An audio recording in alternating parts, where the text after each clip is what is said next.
So this is the Link Between Worlds. I'm gonna be running it. And first of all, I want to give a shout out to my son for his 11th birthday. Play this game, it's really good. I'm gonna have it here all the time because it's a meme I do sometimes. So what's the file name? The file name is Valuigi. I hate all of you. No, God damn let's it. see. Okay, I don't have a stylus, so this is gonna be a little awkward. Luigi. First try.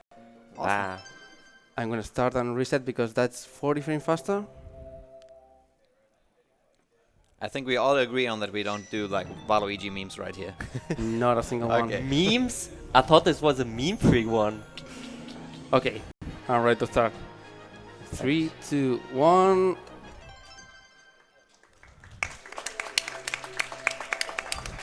So, if you have played The Link to the Past, you're probably familiar with this game because it looks very similar. It's supposedly a spiritual successor or a direct sequel if you are in Japan, but that's a story for another time. Mechanically, it's really different. Aesthetically, it's pretty similar. And the world is really, really similar, but there are many key differences. So don't expect me to go to everything like it's The Link to the Past. Also, this game is better. Facts. Okay, we're gonna have a small intro here. Just a little bit of text. Shoutouts to Majora's Mask, right there. And we're off. Force us to save in this weather vane coming up. Weather vanes are pretty useful. They are save points, but also worth points. We're gonna get all of them because they count for the 100% category, which, just in case if it's a little confusing, we're gonna get every item in every max upgrade, not the in-between ones most of the time. And that includes every Maiamai, buying every item, getting every heart piece, of course. And that includes minigames, which are the worst part of the run. I hope you're ready for that. For now, we're just gonna have the intro. We go to our uncle, or not the uncle. I don't know what it is here. We just work for him.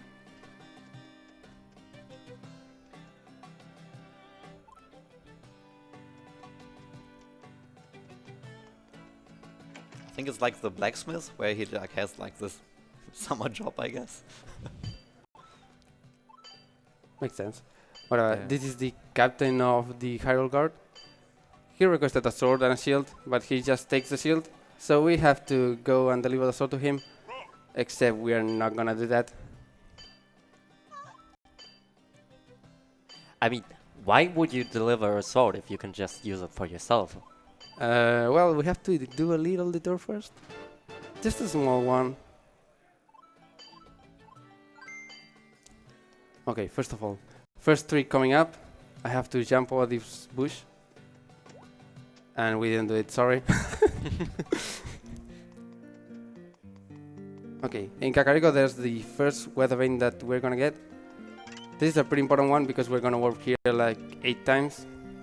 So of course we have to get it now.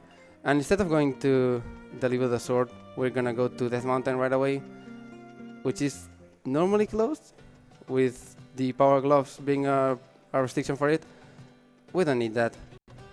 But we're gonna do something called power glove skip. So I just lurk this guy here and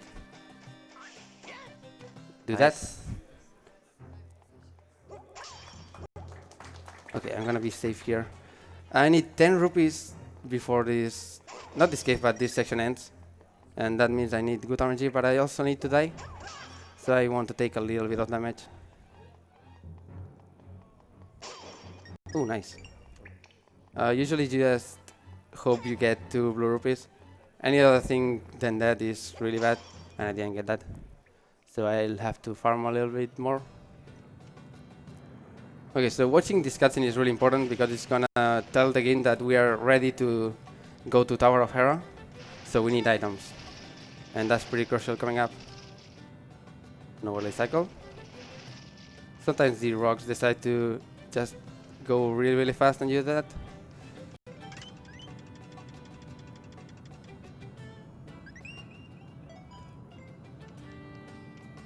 Okay, I have way too much health, so I'm gonna get this guy to try to kill me, while also waiting for the rocks.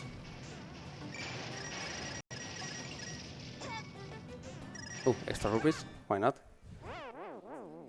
And now the run is over, we are dead. Oh, too bad. Except that killing ourselves after entering here unlocks Ravia's shop for some reason. With all the items, which is normally something we have to wait for. And that's pretty useful, because we get to use a free item buy. That usually happens when you don't have enough rupees for an item. And it's made so you can buy the bow even if you don't have 10 rupees for it. We can abuse that to get a free item. I'm gonna get the Tornado Rod. Arguably the most broken item in the game, and you'll see pretty soon why. And right after that I'm gonna use my well over 10 rupees. Oh, don't say no. My well over 10 rupees to get the bow, because it's the fastest possible projectile. I could get the boomerang, or I could get the hook shot, but the bow is way better because it actually does damage. Unfortunately, we can't use any of those items. For that, we have to go and actually deliver the sword now to Sanctuary. First taking a stop here.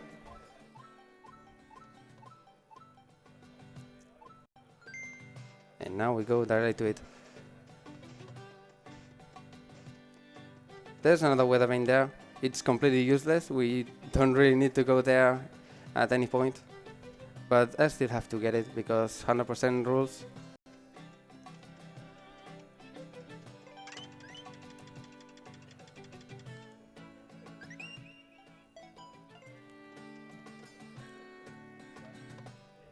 Oh, shoutouts to Dampe. You probably know him. He doesn't really do anything here.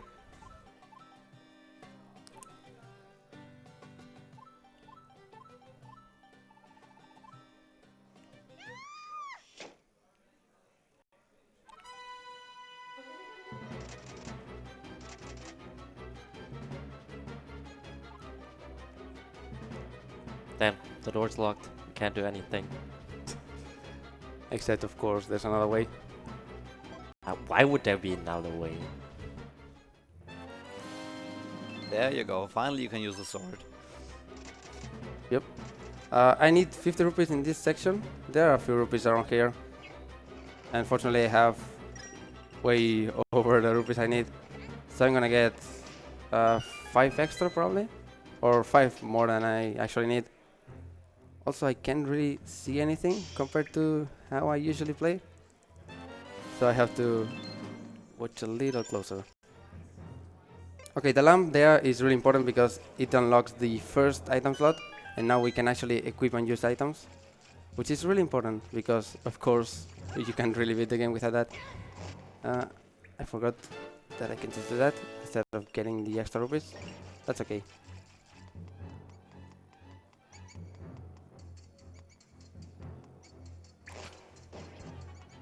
What a coincidence that there is a secret passageway right where we want to go.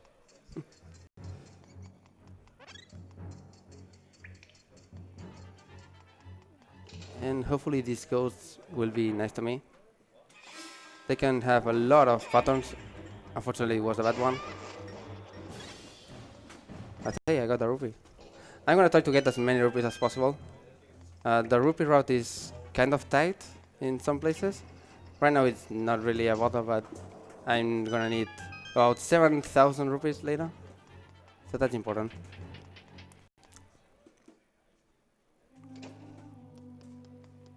Okay, and we're gonna meet Yuga here, the main antagonist, except we're not gonna see it. And here's the cutscene that is totally normal.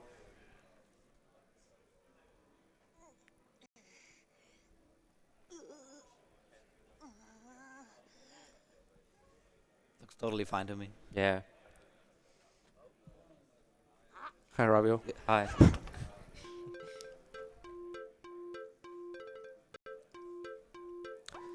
So yeah, there are 2 Rabios. Don't question it. Maybe it's just his evil twin brother. One of them is probably evil. Oh no. It's just something weird with flags, because we unlocked the full shop before unlocking the smaller shop. So the game says, hey, you already unlocked this. So we don't really need to ever remove the other Rabio. So he's gonna stay here for a while. He's gonna give us this bracelet. Pretty important. Not 9 down. It doesn't do anything, but it's gonna become important on the first dungeon of the game. Hi, Rabio. Okay, I'm gonna rent the bombs here, mainly to open a cave right away after the next dungeon. And now we can actually go to Eastern Palace.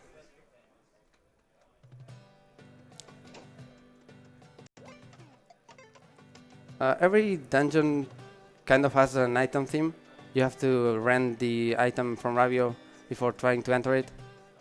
This one is the bow, but you can actually skip it, which is something we do in low percent, unfortunately. Also, because we sequence broke the shop sequence, we are saving a lot of time here from cutscenes that don't really exist, so that's nice.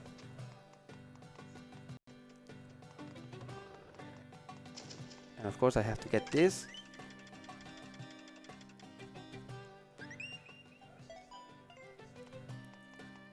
Okay, I need to make a really important cycle for this dungeon, so I'm gonna try to do that. Get this fast. Go through here just touching the enemy and getting hit here. So the big boulder, not quite. That's okay.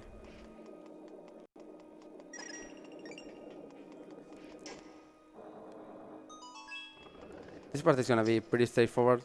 Normally in any percent and other categories you go down. There are extra rupees, but we don't really need them for this category.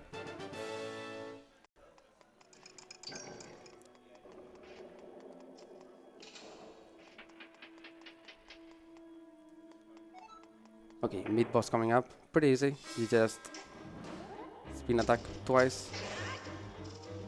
And hopefully get some rupees. Not quite.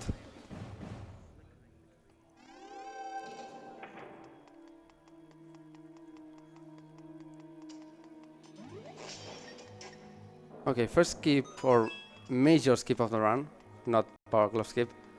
We're gonna use our tornado rod to just go into the boss room. Hopefully this setup will be nice. Yay. So get him here and tornado rod. And now we are out of bounds. Nice.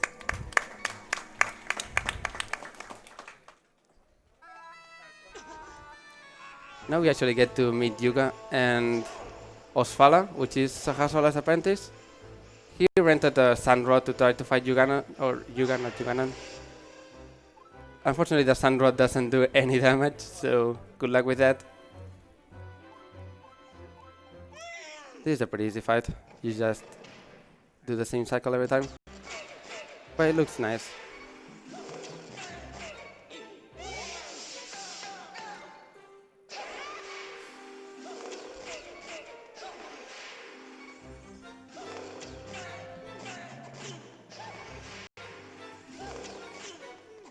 And he's dead. With that, we're gonna get the main gimmick of this game, which is merging. It allows us to move through walls, and it's important for many reasons, but the first one is just escaping this. There are many rupees on the way, so we're gonna get most of them.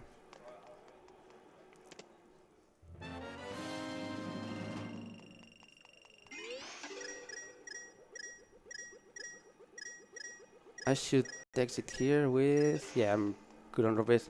130 is pretty nice. I may have an extra try on Kukos.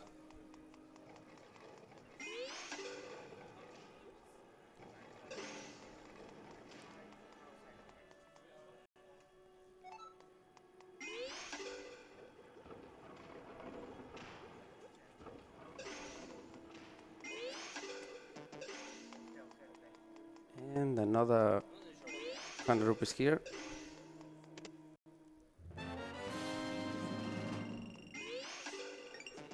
And we're out. So the normal sequence of events that happens for this is that we are we technically already saw sleep mode, apparently. Okay. Well, I don't know what happened, but we lost the monitor. It's okay. There we go. yeah. As I said, the normal sequence of events would be going to meet Zelda, which is why the doors are open here. Then go see Sahasola, which would send us to Eastern Palace and meet his apprentice and everything. Unfortunately, we didn't do that. And Zelda is supposed to give us the Pendant of Courage. And then Sahasola says, "Oh, you have it already. Yay." But we didn't really get it, so welcome to Time Paradoxes.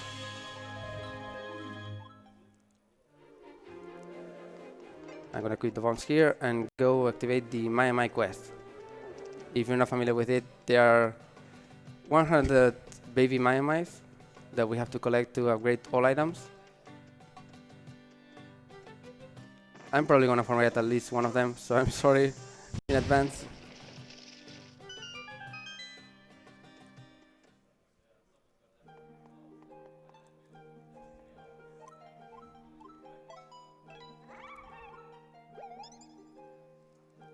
At least we have an interactive map which tells us how many Maiamais are in each area, which is nice. Also, most of the Maiamais are in Lorule, which makes no sense. It's a great mother. Oh, I lost all of my 100 children. And one Please is find them while I here. stay here and do absolutely nothing. Yeah. It's great. We already see two here, which are right next to the mother, but whatever. We're gonna meet Irene. She's the best character in the game, no arguing that. And she will give us the bell, which allows us to call her as a taxi and just go to different weather vanes. This is pretty important to get because it always saves time on travel.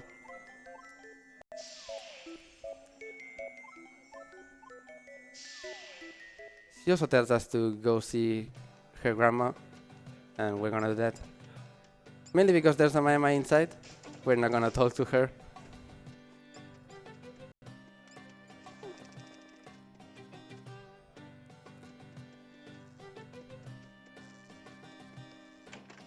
Okay, so the game is pretty non-linear. We can go do each one of the dungeons at any point.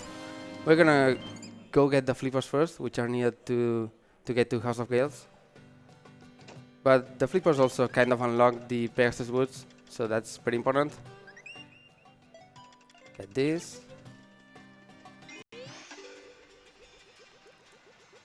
And hopefully I won't get hit.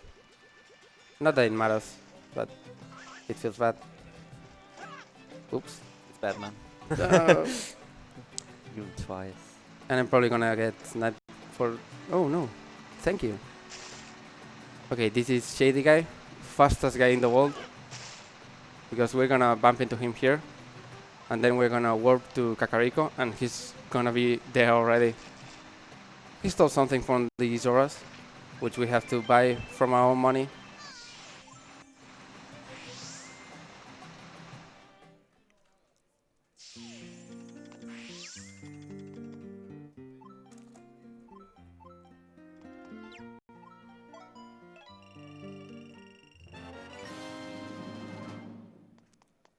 And now we're gonna interact again with Shady Guy. This time to scare him and to give or get the boots from him. Pegasus Woods are really good and they are really broken. We're gonna see it a little bit later compared to the other items, but that's okay. I'm one of the few people who actually never found these boots in casual places. I also didn't find them until the very end. They are quite hidden. Okay, coming up is my demise. Cuckoo minigame, one of the trifecta of bad minigames in this game. Hopefully I won't fail it. It's really bad and really dumb. And I don't have any strat for it other than concentrate. I guess having Toho music on the background is a strat, but I can't really do this here. First level is really easy, just small cuckoos. Second one is going to introduce the big cuckoos, which can have small cuckoos inside them, and that's bad. Let's see if everything goes right.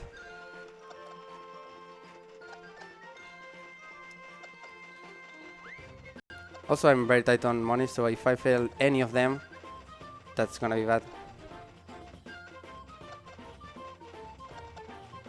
Oh. Okay, I didn't say anything. I can farm rupees here. It's okay. It's a marathon run. What would you assume? Yeah.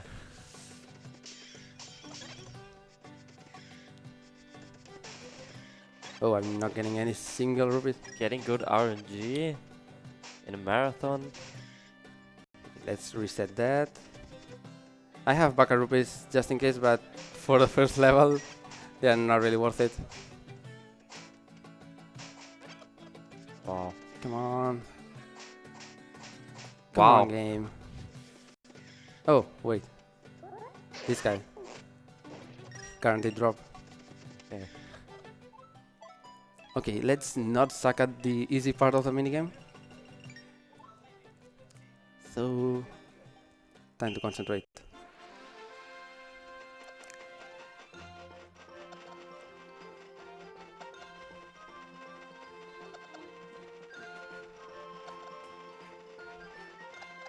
Oh, I forgot to mention the Jevete cuckoos, which fly high and don't really hit you.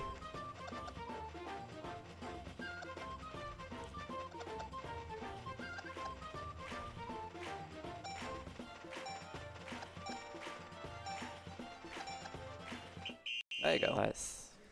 Unfortunately, that's the easy part. Don't clap for that, please. We'll still have 2 levels to go. There's a 4th level, which is endless. I don't recommend anyone trying to do that. It's 30 minutes and a half of this. Why would you do that? You don't get any items, so we don't really do that. Fortunately. I don't know anyone who has actually finished that, not even in the speedrun community. Wow.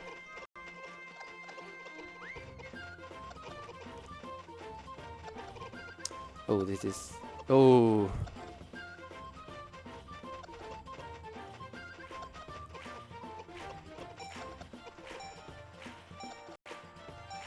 Okay. That was a little tamer. Good job. This is really dense. Ooh, at least they didn't corner me. Sometimes there are 4 big ghosts can come from a corner and just can let you through. I know, it's a pretty dumb game sometimes. So, last level.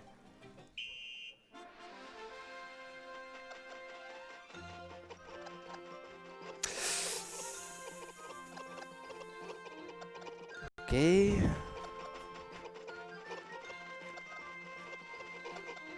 Oh no.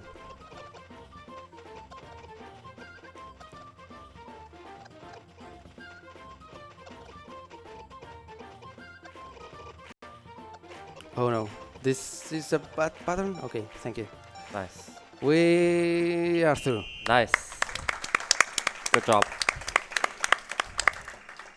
Okay, we're gonna get 150 and a piece of heart. And we're not gonna do endless. Thankfully. Also, there's no Maiamai here. Convenient. Okay, I'm gonna need my extra timer here because rupee rice requires a little bit of time. I'm gonna explain it as we go, but I want to time 30 seconds and hopefully have good RNG for that. Start. First of all, we get this Maiamai. The timer doesn't stop when we get it, so that's nice. And now we have to pray for good RNG. And that's good RNG. Nice. We need at least 100 rupees. If you finish the minigame with 3 seconds, I think, to spare, you double the quantity you get. If you finish within 1 second, you triple it. So we want to finish within that. And that should be okay. Oh, I forgot to mute it. Nice. Okay, that's Nice. a lot of rupees.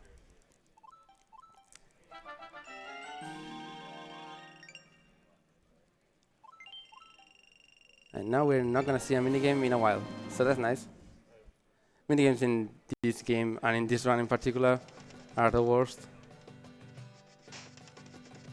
Okay, we're gonna take a little detour here to get Gully's Pouch, which is the second item slot. A lot of people miss it, and we don't really get it in any percent for reasons that will become obvious later.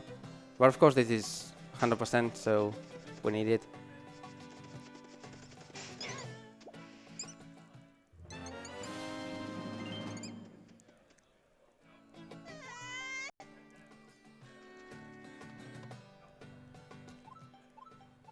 Also, Gully disappeared, mainly because he's one of the sages, and people just disappear in this game when that happens. And we're gonna get our flippers right away. Flippers are an interesting item because we can almost skip them, not in 100% of course, but you can still fake flipper in this game, just like in A Link to the Past for some reason. It's the same method, but pretty different setups. Unfortunately, there's a whole dungeon that requires them, so whoops.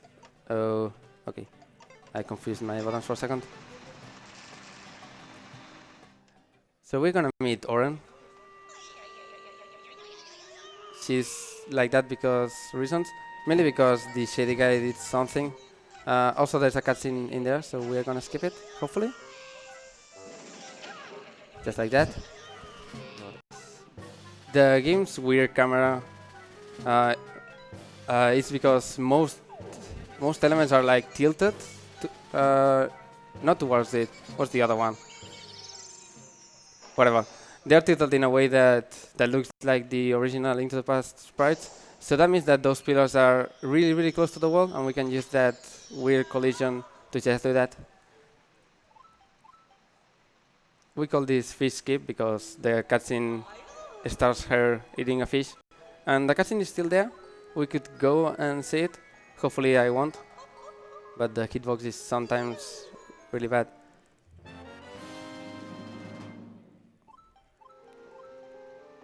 Okay. And now just a walk to the waterfall to get a few items. Another Maiamai. And we can go to the second dungeon.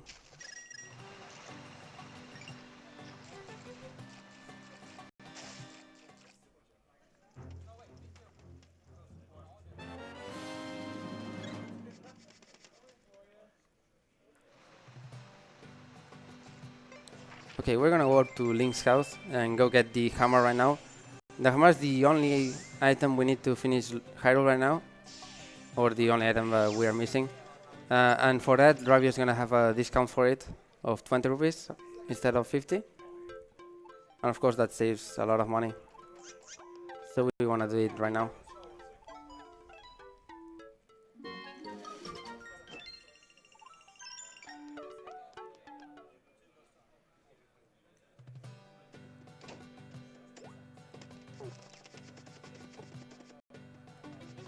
We're gonna have to... Oh, go ahead. So you're actually only borrowing these items. What would actually happen if you die in this game? Oh, right. If I die in this game before buying the items, which is later in the run, I just lose them and have to revive them, which is not a big deal because I know how to get rupees, but that's okay. Also, I bought a scoot fruit. It's gonna be used later in the run. It's just a way to exit the dungeons faster.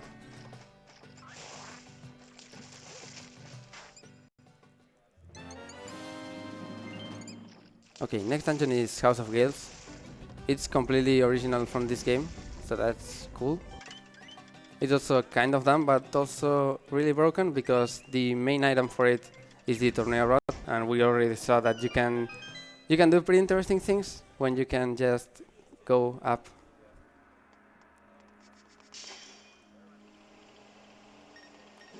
I'm gonna grab a pot here and try to snipe a switch.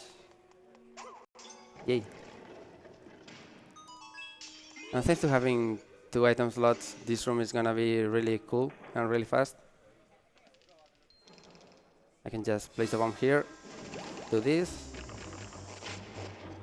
Oh, he didn't die. I forgot. It's 3 slashes. Again.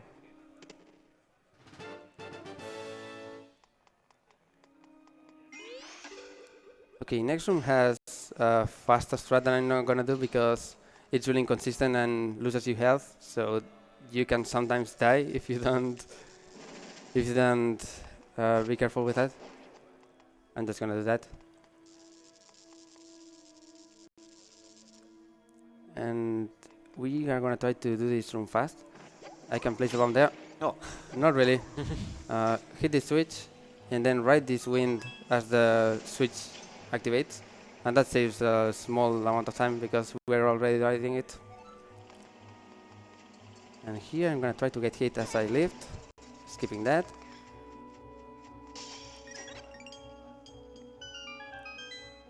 And another nice use for the tornado rod. You don't really need to merge in the wall to get that. You just do that and hold down, and it works. We're gonna go here to get the boss key, and we're gonna go right to the boss. There's a big section of the dungeon that we are skipping. This time with a skip called skip, skip, skip, because there was a skip for it. Then we found another skip, which was skip, skip. And now we have this. Oh, red rupee, nice. Skip, skip, skip is just doing this. The 3 physics in this game are not really thought out, so you can just do that sometimes. It's funny. Also, Someone was apparently really creative when naming that glitch. probably. If I...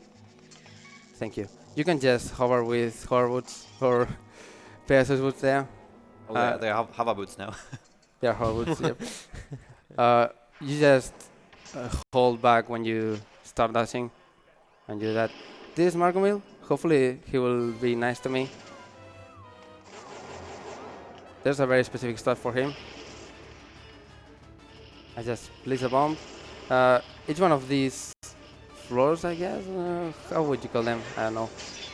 Is one bomb and one spin slash. So if everything goes right, I have enough stamina for it. Oh, I didn't talk about stamina. Whoops.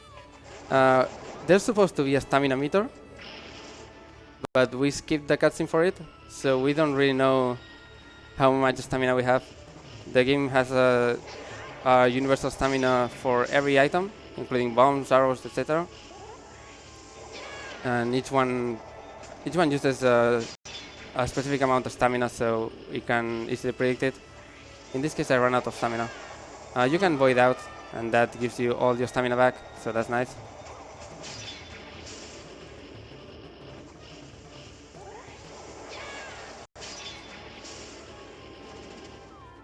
And he's dead.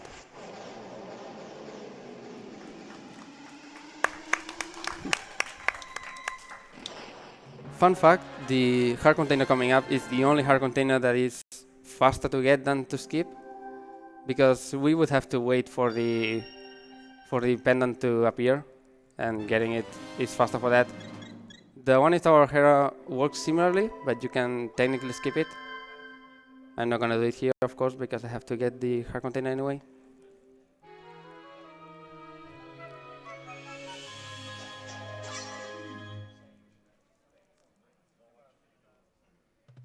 Okay, small detour here.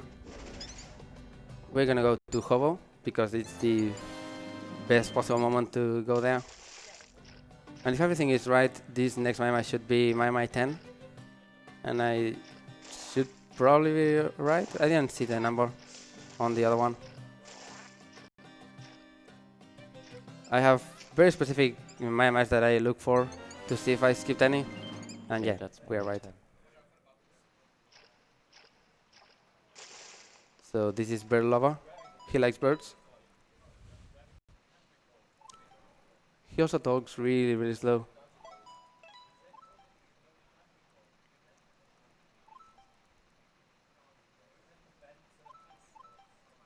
Too much excitement. Too much. Yeah, it's so exciting. He gives us a bottle. They are really useless in this game, but we have to get them, of course. And now we can go to Death Mountain.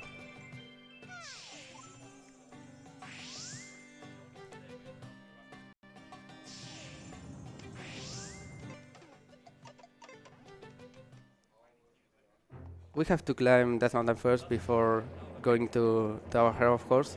There are technically three caves, but they are really two. One of them is connected, but you're supposed to go around to get to the other part. Fortunately, we can just skip that. We'll see it in a second. First, I have to go here. Well, not get hit, hopefully, because there's a Maiamai in this wall. And I'm gonna try to not fail to get the Maiamai, because that sucks. So, thank you. Sometimes if you go too fast, you are not overlapping the Maiamai, and you just fall down. Okay, let's try to get this fast. There's a very specific cycle that I have to get. So, see that hole? You can just do that. For some reason, Link sticks to the wall, and that happened. And since we got first try, we can just do this really fast cycle, and we can just go to Tower Hero. Tower Hero is an interesting dungeon. I'm gonna talk about it in more detail when the interesting thing happens. First, we have to get this. I'm gonna get yeah, we're 30 minutes in, so I'm gonna get a reminder to stop playing. But I'd rather not. It happens every 30 minutes approximately.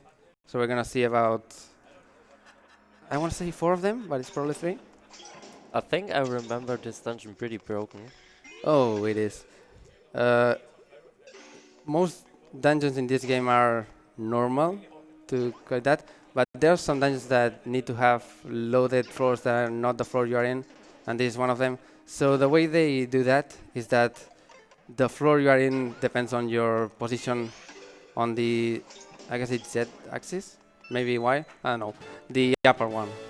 So we can abuse that pretty easily. First we're gonna kill these guys so they don't bother us, and hopefully this will be first try. It is. Nice. Nice. So we are on the wall, and I have to wait 15 seconds, so let's wait. The fact that the floor loads on your feet rather than just being some kind of consistent thing means that you are technically allowed to do this whole thing by warping upwards and it's not out of bounds, which is really dumb, but rule set. Okay, with that I can equip this, and we're basically at the top, skipping a lot of auto-scroller parts and mid-boss.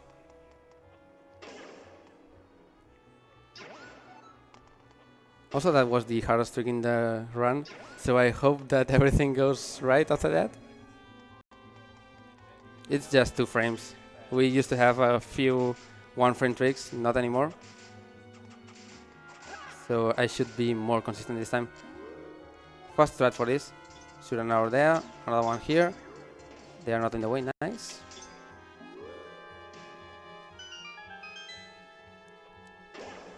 And we are missing the boss key, but it's right in front of the boss door for some reason.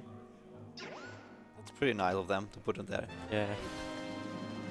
We also tried to skip that boss key for a while, but it doesn't have any way to do that. You can really just go up because there's no floor on that floor.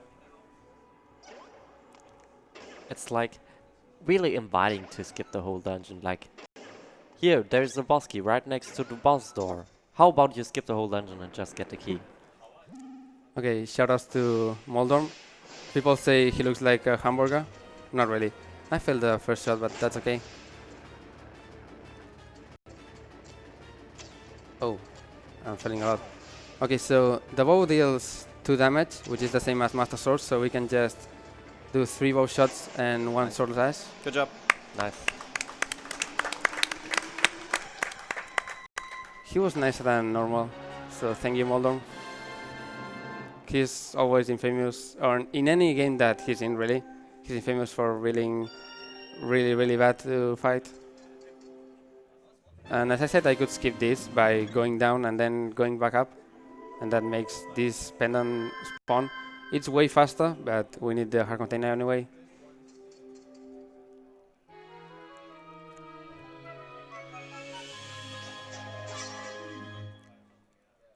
Okay, so now we have 3 pendants. Sakaso is gonna tell us to go to the Master Sword, and we're technically not gonna do that right now, but we have something to get first. Shout outs to Perspective coming up. That jump doesn't make any sense, but we're gonna get this and warp to CAC. Oh, Irene is missing now. F.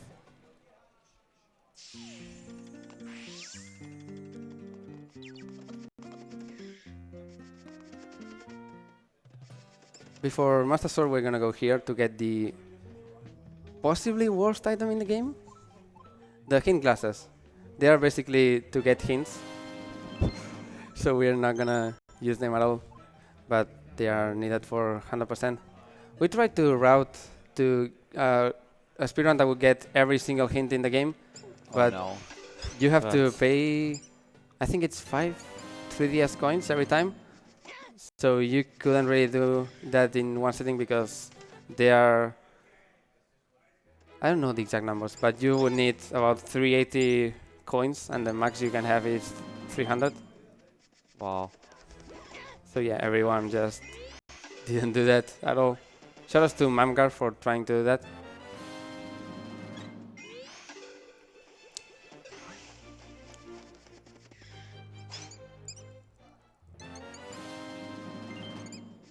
Okay, we're not gonna get the Master Sword right away because we have a small minigame before that. Fortunately, I don't have to pay that much attention. We have 3 rounds of don't follow the ghost. But they move the same way every time, so we just have to look at one of them. In this case, it's the one on the right. So when they end, the one on the right is gonna go up. Good RNG. We can just dash there.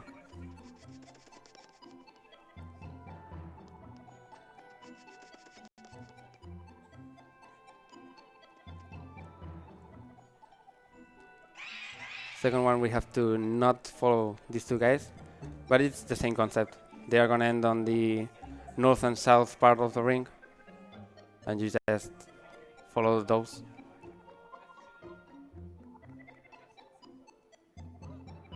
Wait, I didn't follow them. Go to the left. Thank you. I didn't know why I was facing out. That was pretty weird. But hey, we got perfect RNG. And for this one, we have to avoid these 3 ghosts. I don't know the pattern. Nobody knows. So I'm just gonna chance it and hold down. It's way too hard. I think you gotta retry that one. Yeah, I'm probably gonna have to retry. It's a 25% chance. It's okay. Oh, I got it. Whoa. It's always down, by the way.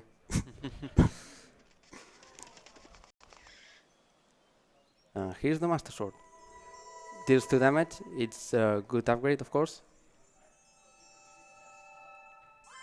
And shoutouts to low percent, which after this sword has to death warp to Ravia's shop. And the sword, of course, refills your health, so that's pretty shitty. It's about 1 minute of just bombing yourself to death. Sounds like fun. Yeah. I'm the only one that runs it, non-ironically, so yeah, I know about fun. Okay, now that we have the Master Sword, something unlocks that is pretty important, that being quick equip. It allows us to change items without going into the menu. Of course, that's really fast, so we're gonna go here, get the Ice Rod, which is gonna speed up a few things.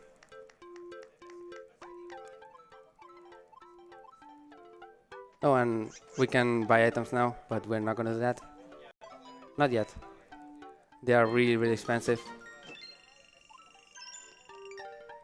Okay, so Rabia is gonna give us quick equip here. It's a really important part of every single route that gets it, which is all of them, I think. Maybe low percent doesn't. It rewards multitasking. Oh. By being able to just change items on the fly. And it has a lot of uses that are, of course, glitchy. We're gonna see them right away, probably. Oh. We forgot about that. I'm sorry. Okay, so we're gonna go to the castle for the first time. It's supposed to be riddled with enemy guards and everything, and everyone is missing, and Zelda is being kidnapped. But everything seems normal. Like, nothing happened here. The thing is that we are on the same state at the same time, the state of going to Yuga and the state of going to Zelda. So some things are really weird, like this.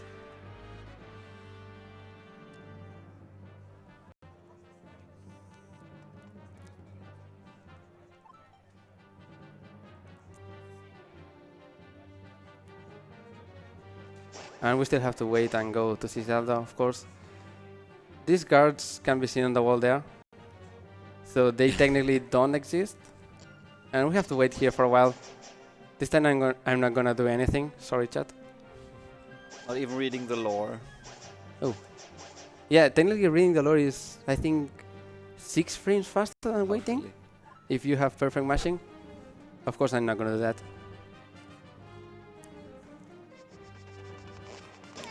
Okay, so we're gonna watch, quote-unquote, this cutscene. It's supposed to have a lot of camera pans and it's supposed to be really long.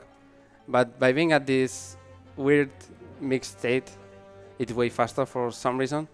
Also, Zelda technically doesn't exist. And in her place, there's a red guard. But hopefully won't hit us when we go down. Oh, and she's gonna give us the Pendant of Courage. So we can go and get the Master Sword now.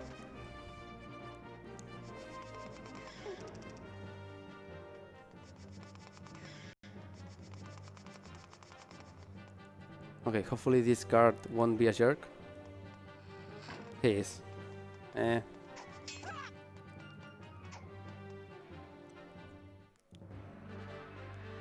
Okay, a lot of things going on in this castle climb.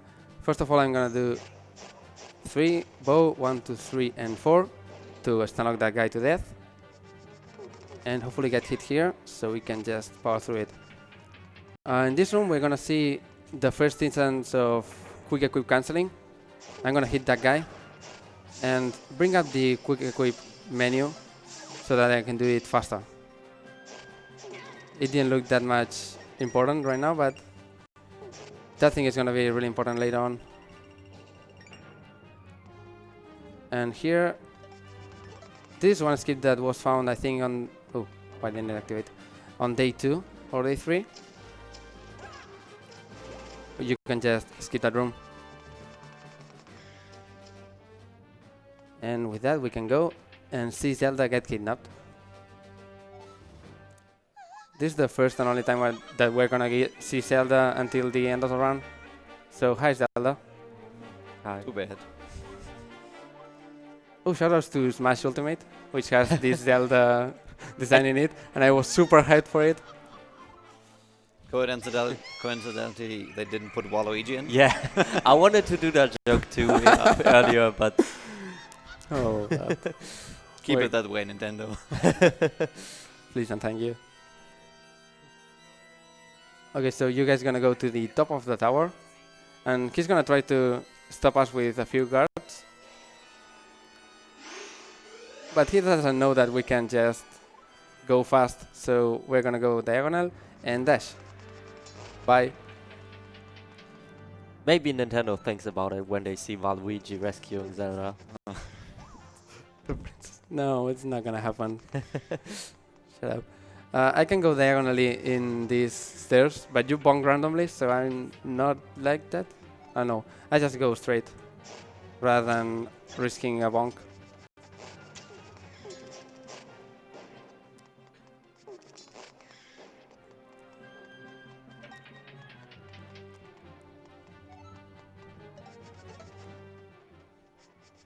Just for memes, I'm gonna use this magical mask to see if there's a hint ghost here that can tell me how to beat Yuga.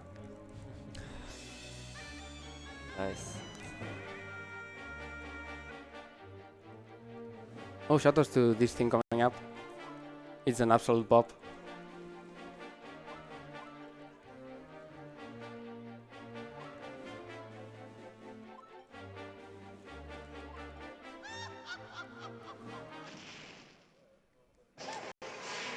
And I ruined it. You're welcome. So the real Yuga has flames on the staff. And if he crosses in the wall with another Yuga, he just randomly goes either right or left. But if he doesn't, we can just predict where he goes. Also, there's a cycle skip here. If I hit him with a spin attack, then another one. That ends way faster. And I'm gonna freeze Zelda so he doesn't take it. Never mind. Oh. It was worth a try. And with that, we're gonna finish Hyrule. Not Lorule. Lorule is coming up.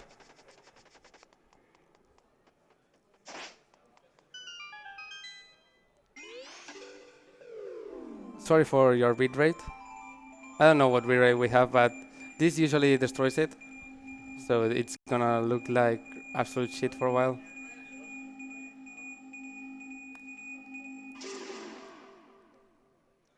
And we're in Lorule. It's not a dark world, just in case someone asks. Confirm a different world. Oh, nice bonk. That's a new one.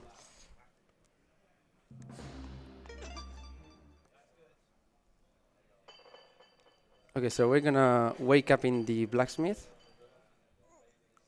and just have a small cutscene on the way out in which Hilda, Lorule's version of Zelda, is gonna talk to us and say, hey, go get the sages. We're waking up in the blacksmith? Yeah. Okay, that's weird. Actually, the blacksmith is not here. He's outside. He's depressed or something like that. We're gonna see him way later in the run.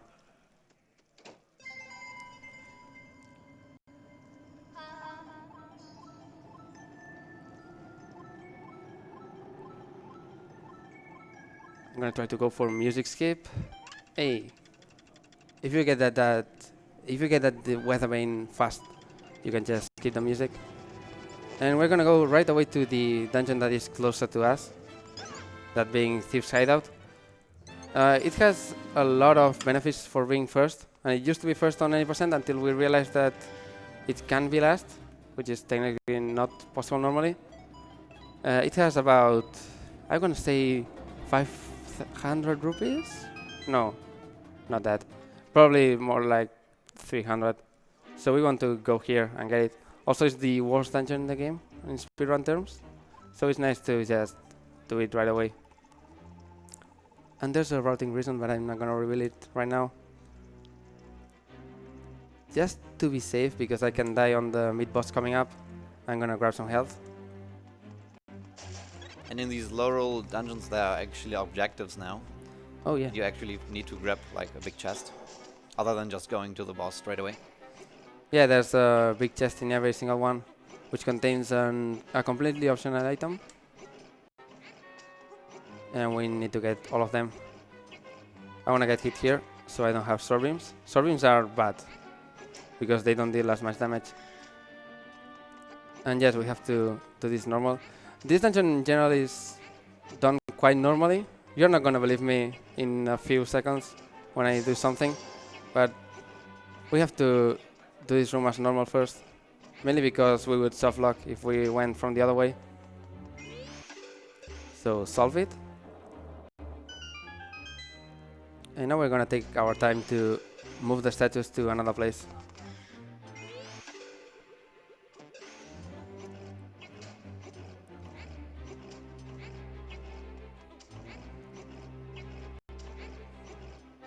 Don't ask me why this didn't pass Nintendo testing, because it doesn't make sense, but you're probably seeing what I'm trying to do now. And I'm gonna try to do it on the fastest possible strat. Ooh. Like so. Nice. Thieves Hideout is another vertical dungeon, just like Tower Hera for some reason. So we can just do this. And from here we can solve this room from the outside. And just go to the mid-boss. This whole sequence, if done optimally, saves 2 seconds. So shoutouts to that. And hopefully this will be a 2 cycle without getting hit at all. Oof. Okay, no. I'm gonna need an extra cycle. That's okay. Sometimes they just don't want to wake up.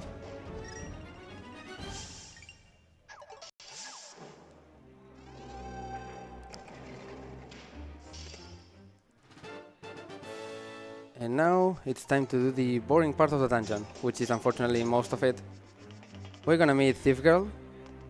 We have to score her all the way to the end of the dungeon. We have tried to skip her for years. There are many theories, but everything has failed. So if someone wants to love this game and find that, because everybody loves the escort missions. Yep. It technically mimics the small escort section of Thieves Town on Link to the Past. Except this girl is not the boss. But we need her to make the boss appear and to get the painting.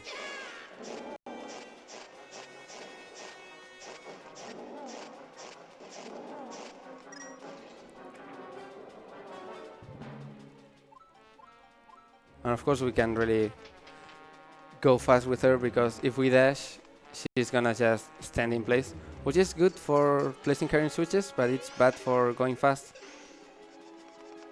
Ooh.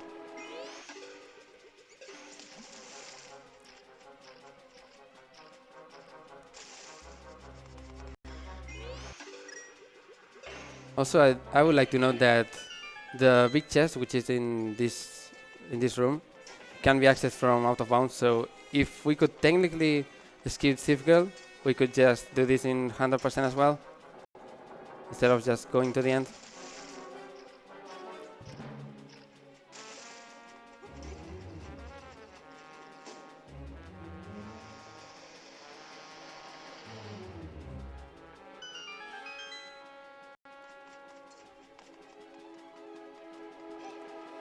Okay, coming up, there's a small cutscene skip that hopefully I get. Oh, that's pretty bad for a position. There we go. I have to not step on the other red tiles, so I can open that. There are more rupees on the way, of course, as I said. We need a lot of rupees coming up, so this is pretty nice.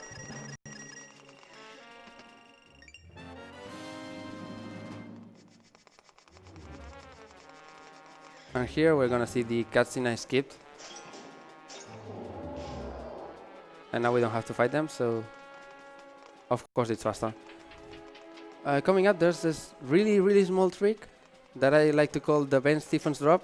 Shoutouts to Ben Stephens, 56. It was 56, I think. I don't know, your name was Ben. Oh, nice. So if I cancel my dash at the exact frame, almost. It's a frame perfect trick. You just fall down during the cutscene, and it's a little faster. I get it in my any percent PB, but it's not consistent.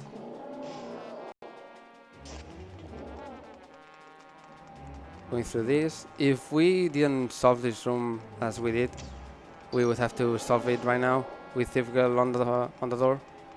So that's nice. And here, hopefully I won't get hit and fall down. The rats can sometimes do that.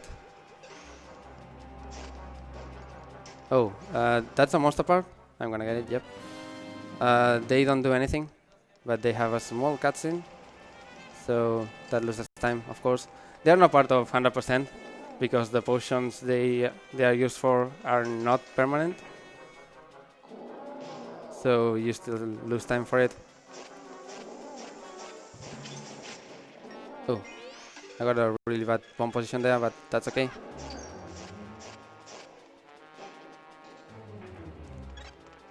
And now we are actually at the end of the dungeon. Yay. We just have to go up and get another boss key that is right in front of the door. kind of. We can skip a small thing here by using Tornado here and merging. It's just a little bit faster, as you can see. And now we can go and fight Stalblind. The trigger for this boss to appear is going through this door with Thief Girl. You can get to the arena from out of bounds and nothing happens, which is pretty bad. So someone find that at least. It's a pretty scripted boss. We're just gonna hit him a bit, then cancel this with a hammer swing, and then cancel this. The hammer for some reason double hits him and deals a lot of damage, so that's our weapon of choice for this.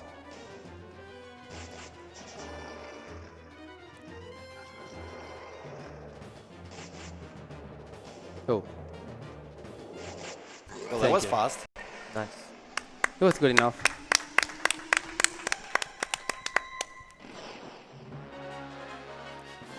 And now we're gonna get the cutscene of Thief Girl opening her house and letting us get the sage. Her house is pretty interesting in the sense that it's impossible to get in. There's no loading zone until this cutscene happens. We can clip into the door. We can do everything that we wish except getting into the house. So it's why having her here is completely required. One reason we do this first, and one reason it's a dungeon that can not be done last, is because Osvala here has the Sand Rod, so freeing him is gonna unlock us the Sand Rod to rent and buy. And it's needed for this category because there are many things that need the Sand Rod. It's not needed in any percent, we can completely skip it, and that makes it nice for us because... Oh, again, come on.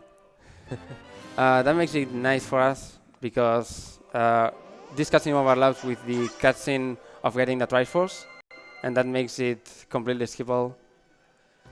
And now it's time for the most fun part of the run. I'm gonna do a safety save here first because this is a marathon and I'd rather not risk it. So we have chess minigame coming up. It's 200 rupees a try. It's completely RNG. We get 3 chests, some of which can be big rupees, one of which is the harpies we need. So this is the main time loss of the category, or the dampe of the category, as you wish. We can run out of money, and that would be bad. We can exit with no money at all, and that would also be really bad. Or we can get money right away. The entire route is gonna adapt to the result of this minigame. And I'm gonna open these 3 chests every time because they are the fastest. I'm not gonna risk any chest. Cool.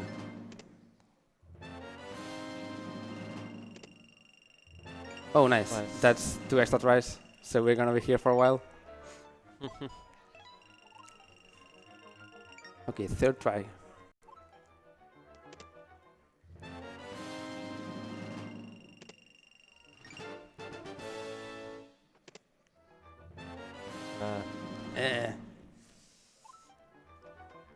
What's your average on this? I wish I had an average. My worst is 25 tries. Oh no. Oh god. But usually it takes around 5 tries, something like that, at most. We're not having good luck.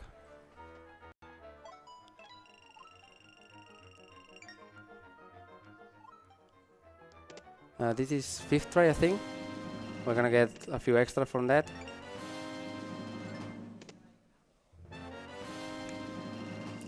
That's the problem with this minigame.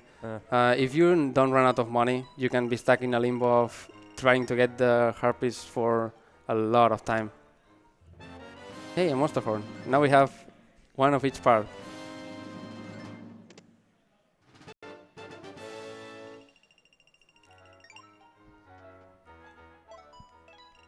We're gonna be here for a while, apparently.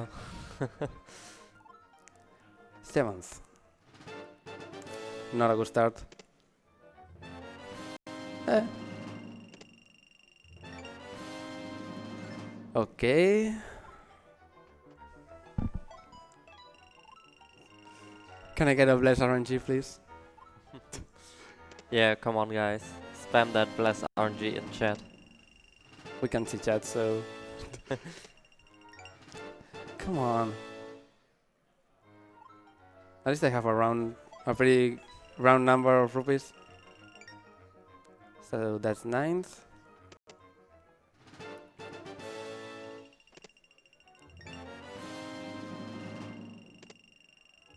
Oh, Yay! there we go. Finally. 9 Clapping tries for is RNG. so bad. If I had another try, I would have 420 rupees. That's a shame. Damn. I was trying to... Rip memes. Okay, now we can actually continue. And we have plenty of rupees, so that's gonna be nice. First order of the day is going here. Activating this. This is the final dungeon that we can't really enter right now. We can clip into it, but there's no loading zone, of course. So getting that is nice to warp there at the end of the run. And we're gonna go get some items right away. But first there's a small Lorule section here, getting some Maiamais.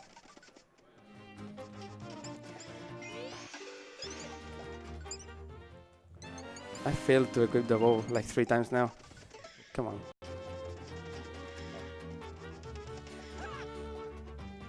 Oh, this is the abandoned house.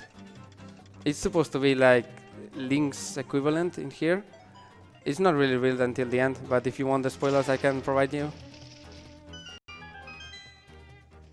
If you play in hero mode, there's an extra secret here. In case you didn't play hero mode, there's a diary here detailing some things about the lore.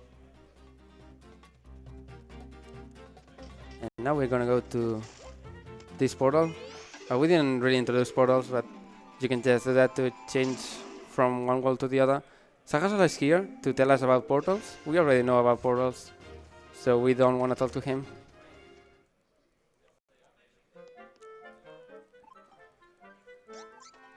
And here we're gonna buy everything, or rent everything rather. The hookshot, the sunrod,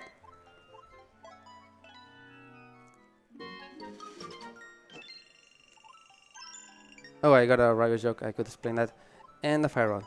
That's every item rented, nothing missing. No, I don't see anything left. Nah, me neither. And I'm gonna take this safe route so Sahasra doesn't talk to me. And we're going to Desert Palace. Desert Palace, not Desert. Come on. Funny sticks coming up. Desert Palace has the Titan Smith, which is the second strength upgrade. We kind of need a strength upgrade right now, so we want to go do that. Unfortunately, we are not gonna see much of it. We have to enter it in this category at least, but Desert Palace can be completely skipped. Actually, the whole desert can be completely skipped.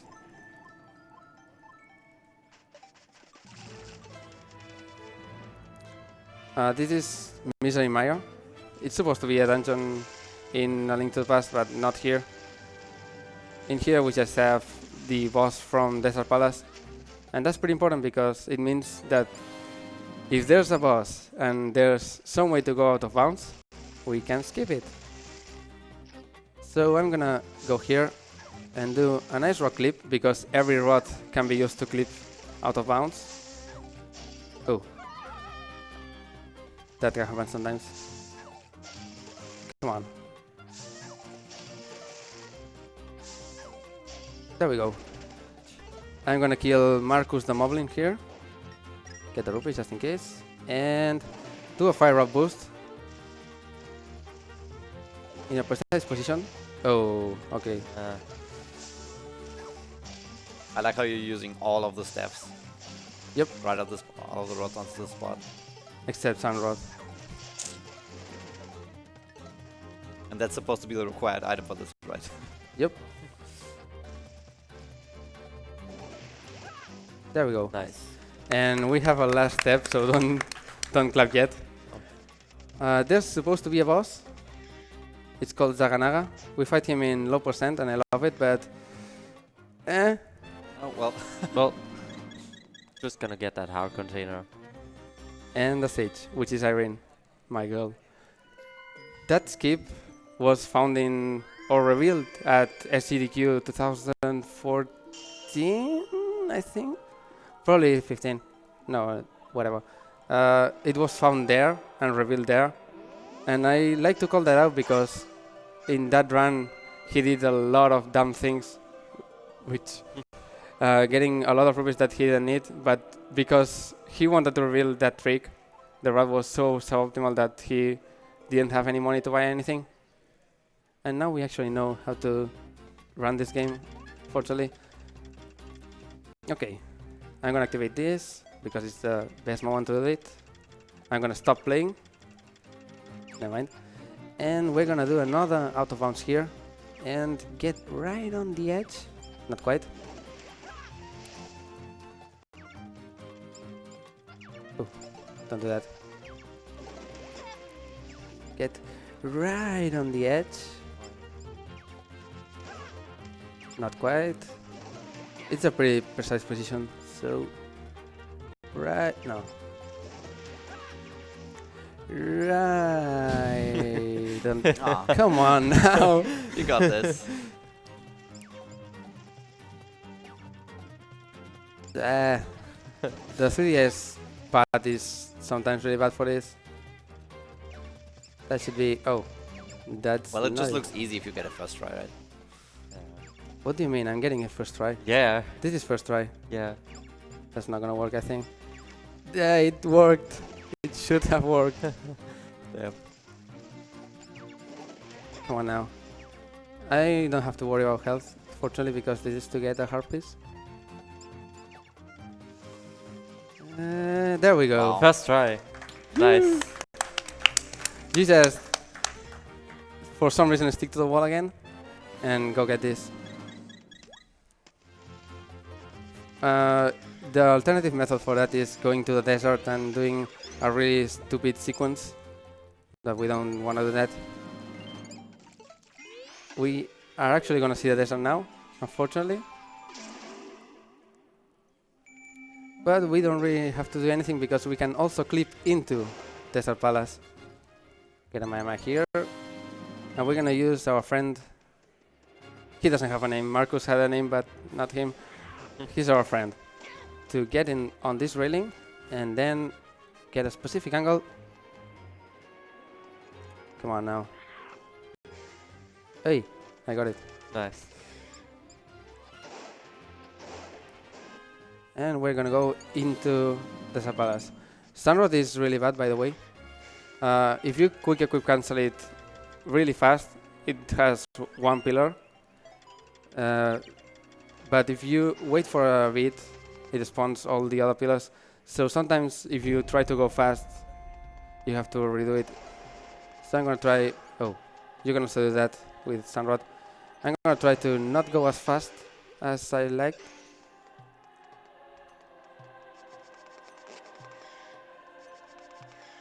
Do we have time for some charity? After next room, probably, because I want to showcase that every single rod can be used to clip, even Sunrod. Now we can go ahead. We have a $20 donation from Edenol, putting my massage donation towards the most important donation incentive for the true 100% Super Metroid run. Mike's massages rock, and Edenol put his money towards Fight Spore Spawn in Super Metroid, which still needs about $400 if you're interested in actually seeing the full game ran.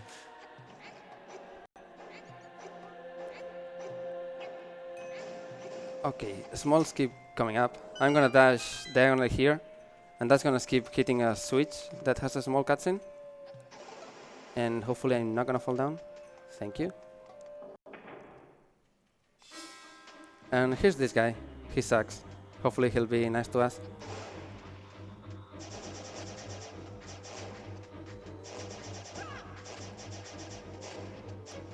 That's not nice. That's not nice at all. Okay, that's nice. Right next to the door. That spawns a chest that has a small key, but we don't really have to go get that.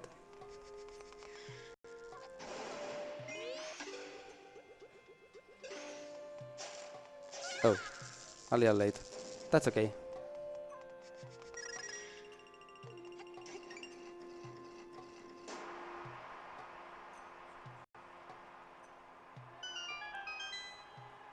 Believe it or not, we are basically done with Desert Palace because, of course, we already beat the boss. So we don't have to go to the second part of the dungeon. We just have to get the Titan Smiths. That, of course, have a really cool skip for it. It's supposed to be a puzzle room in which you make a lot of pillars and navigate the room, but you're gonna see what I mean. First, we have to wait for this to fill up.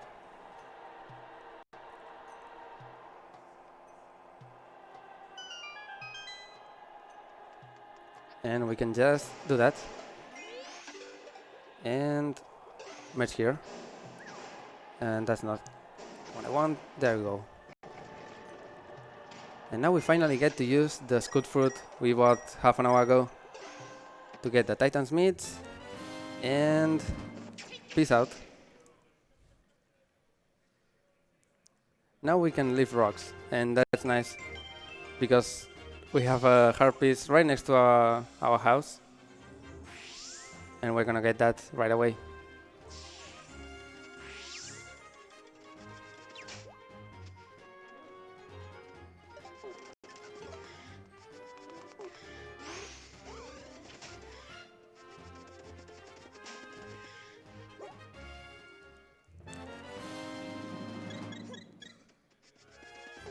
Oh, I didn't mention that we, of course, skipped the power gloves. We went right into the Titan's Meats, and that gives you the ability to do both because they are not progressive.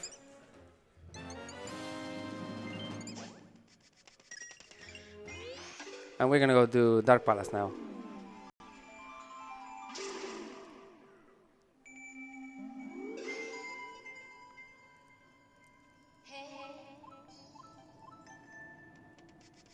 Hopefully this Maiamai will... Thank you. The hitbox for that is super weird. Sometimes I spend like 30 seconds trying to hit it. Get another one here. Next Maiamai should be 28, and then I should be alright. Yeah. Okay, before Dark Palace there's a whole maze of stealth sections. We can skip that, because why not? I can also softlock here if I'm not careful, so hopefully that won't happen.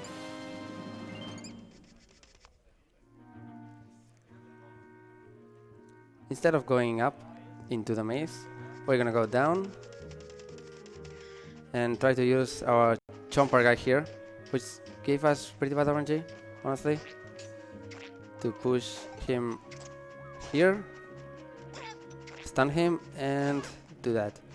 And now, carefully, we're on the last part. I'm gonna wait for these guys, just in case.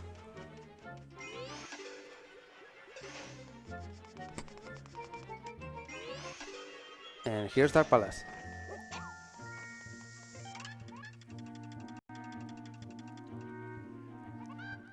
You're not gonna see anything probably for Dark Palace, but that's okay. There are things that are happening in this dungeon, so believe me.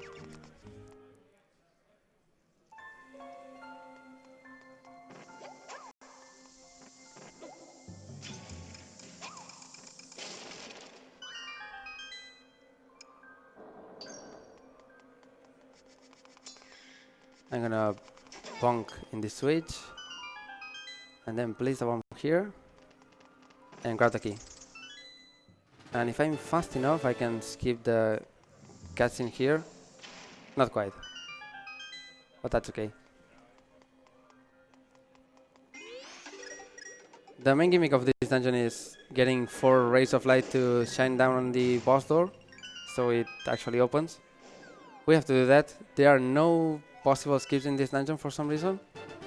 Nobody has really tried to find any, but that's okay. We know that you can't really do anything because it's not a vertical dungeon like the other ones.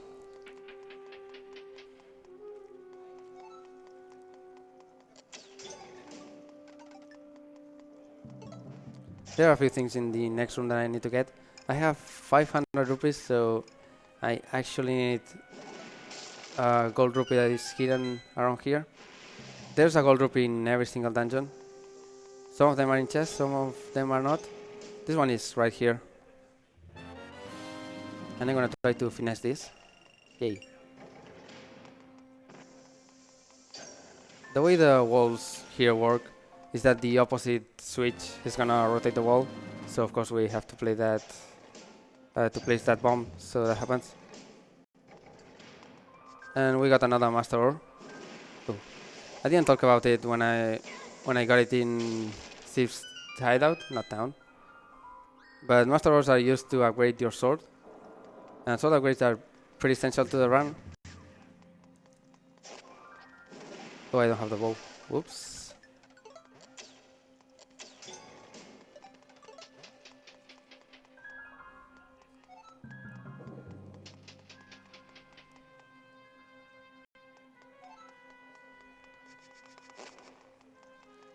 Okay, for this room I'm gonna hookshot this. And try to get a pretty precise thing here to get into the door. Not quite. You're supposed to go to the right here and then merge around and hit that switch. Unfortunately, Nintendo is really bad when doing some things, and one of those things is Ice Rod. That works, yeah.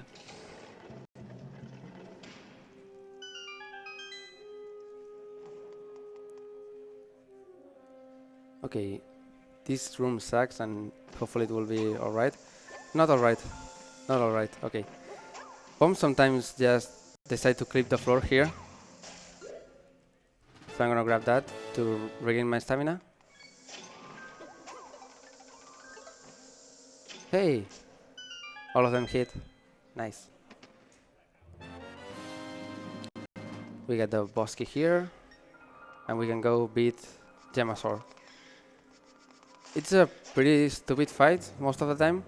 But for this category we can have 2 items at the same time, so it's not a bother. I'm gonna place 3 bombs here to preemptively hit him. And if everything goes right, I can just throw another bomb and break his mask. Oh, that was just 2 hits. Okay. He's gonna drop a lot of money, and I'm gonna get all of it, hopefully. Okay, it's a decent pattern.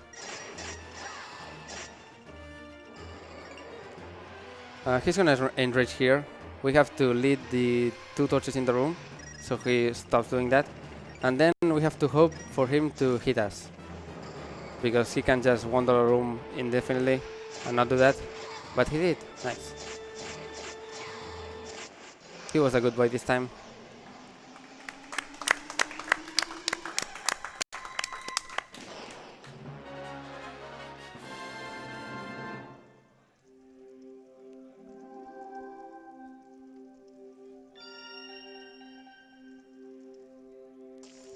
With this we're gonna rescue Gully. Second best stage in the game. Also has the best text boxes by far.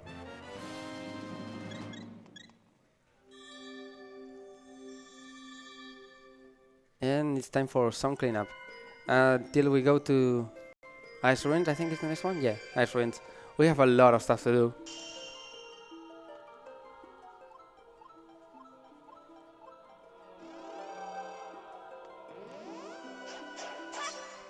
First of all, there's 1 Harpies and 1 Maiamai inside the maze that we completely skipped. We have to go and get that right now. That's gonna one, yep.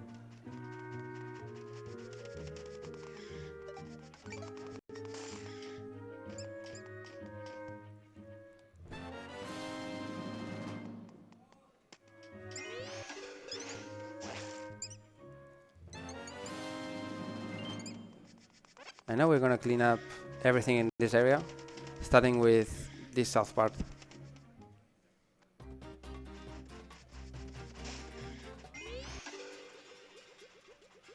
This is also one of the reasons we need the power gloves right away, or the Titan's Meat rather. There's a rock coming up that we can pick up with the power gloves or the normal strength.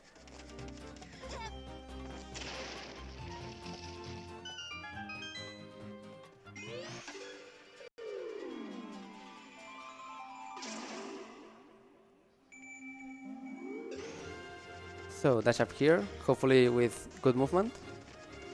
Thank you.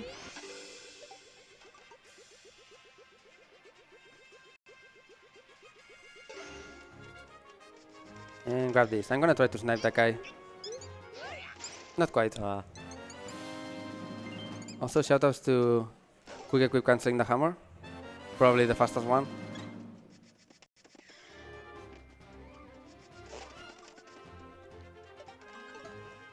We're gonna dash here and go right to where this cave is with another harpies. Also I have enough rupees, I just realized. I can skip basically every single rupee on the route now. Yay.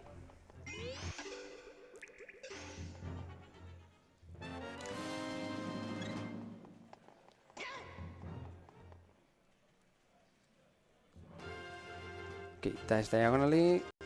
There's another Maiamai here.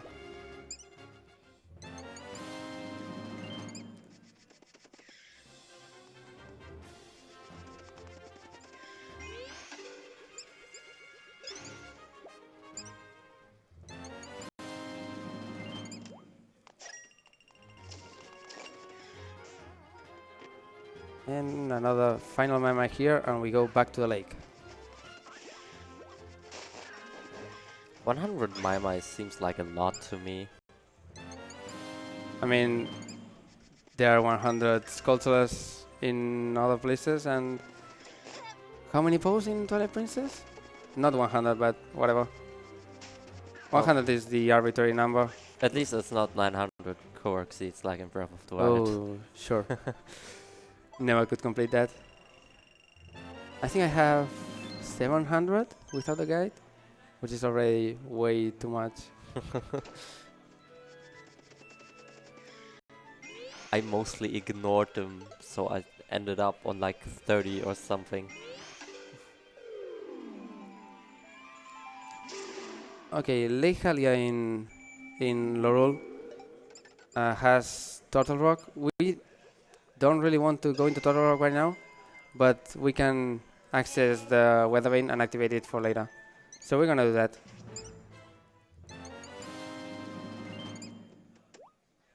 Normally you have a quest revolving around these turtles that you can see here. We don't really want to do that.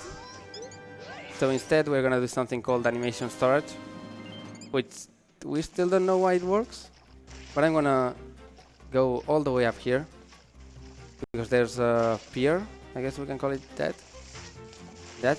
I'm gonna swim through it, press B and keep pressing B all the way through here until I get here, and that's animation storage. For some reason having B pressed stores your animation of going up the pier, and that lets you climb basically everything. This is a great game. Yeah. Very well made. It's actually super solid when we try to completely break it. We have a lot of proof that getting early to Lorule wouldn't make any sense, thanks to I want to say hacker, but I guess reverse engineer called Miria-chan. Shoutouts to her. She's probably not watching this because it's as o'clock at USA.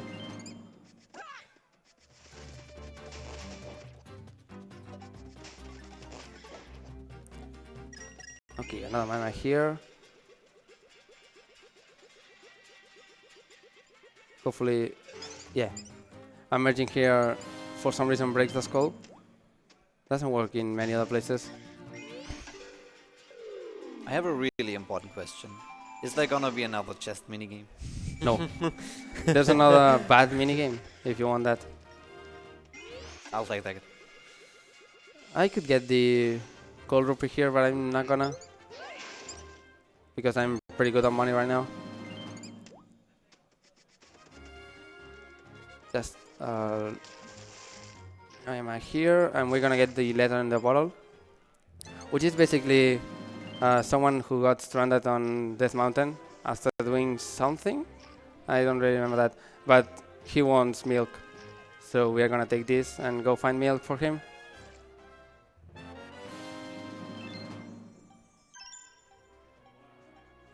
And now we get to go fast with another minigame called Hyrule Hot Food. I think it's that, whatever.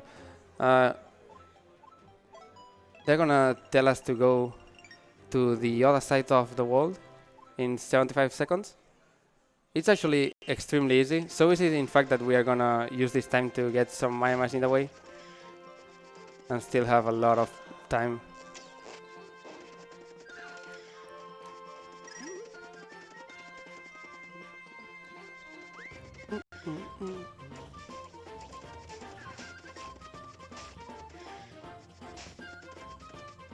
Okay, I'm gonna take the unoptimal route here, just so I can get this Maiamai.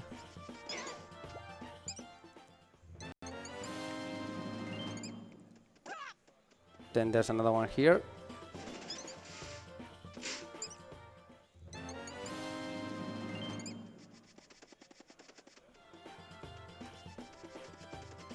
And a final one in this tree. Since we don't have to go through these areas anymore, it's actually pretty nice to get this at this point. It's really good routing. Also, I'm getting hit way too much, but I shouldn't die. It's barely possible to die in this route.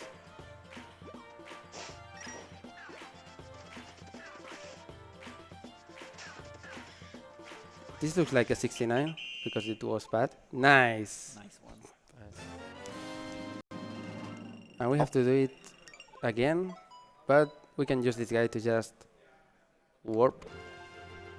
This time we have to do it in 65 seconds. And we're gonna use a really, really fast route for it and still get another Maiamai, so it's completely free. Also, shoutouts to the ESA fly. Yeah. That fly Come has on. been here all week.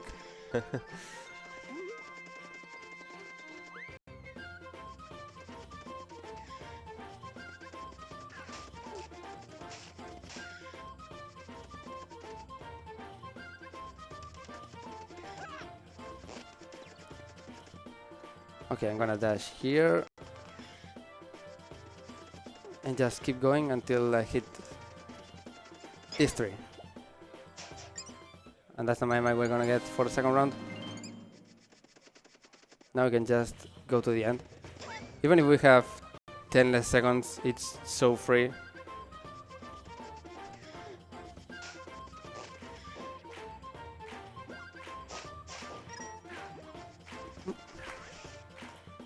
The clouds don't really help when you're running out of time.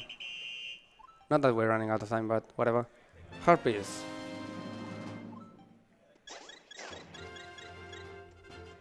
Now that we are here, we can get us a really... Let's say we could get this earlier, this Maiamai, but we didn't have the strength upgrade for it, so who cares?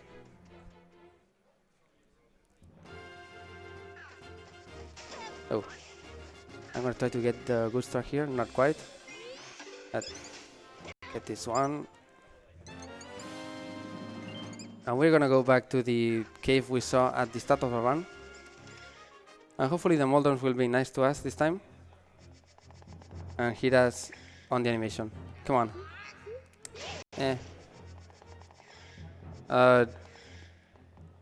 Lifting a big rock is really slow, so if you get an enemy to hit you during it, it skips the animation and it's nice. But of course it's RNG. Do we have time to save a few children? Sure. We have a $5 donation from Anonymous, donating to congratulate the cutest Zelda on making it into Smash. May she be worthy of the name. Also, a shout out to the good old Smithy and the other friendly friends who are watching. Okay, we're gonna go to Dark Sanctuary. Or technically it's a graveyard, whatever. It doesn't have a real name for me, but it's something we can visit. And there's another master ore here. The only big item that is not in a dungeon, so a lot of people miss it.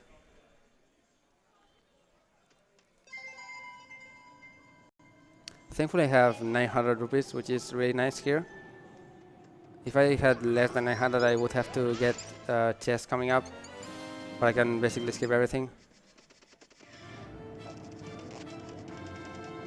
We're gonna dash all the way here for a Maiamai.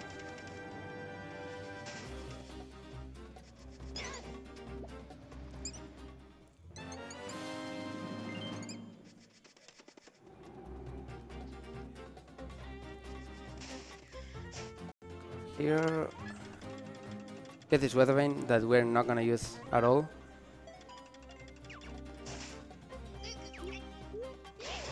I'm going to escape. It's a copycat of the Hyrule one with a few change things. Mainly that the key is not in a chest. It's rather on a higher porch that needs merging to get to it.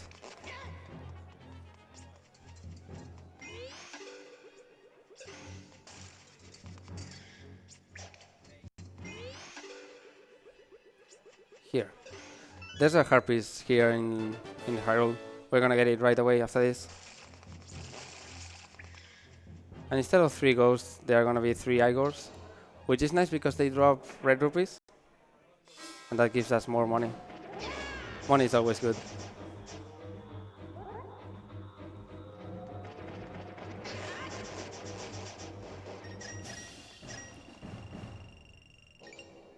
And this time it's on the right instead of the left.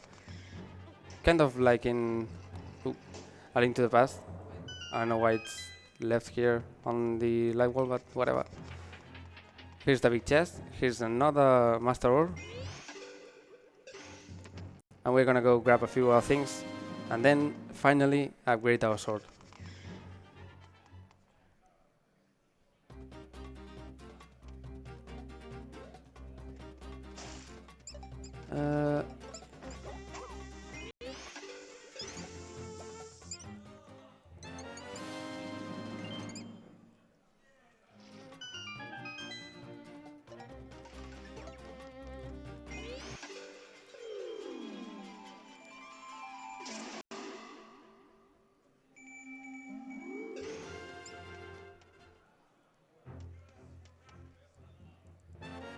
I have to be careful for this Maiamai because I have fallen before getting it a lot of times.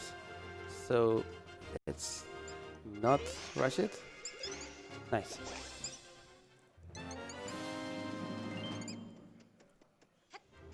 And we go in here and get the harpies I mentioned.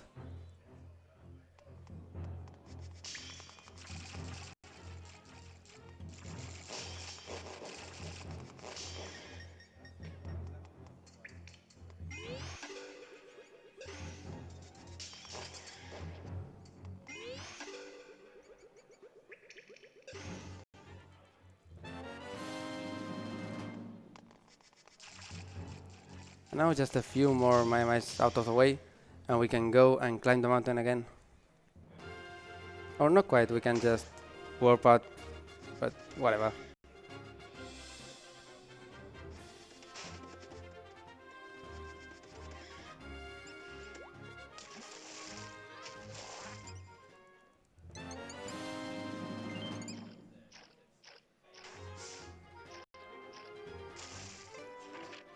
And go here. There are a lot of Maiamais in this area that we didn't even get. Mainly because we can go here later. Actually having portals.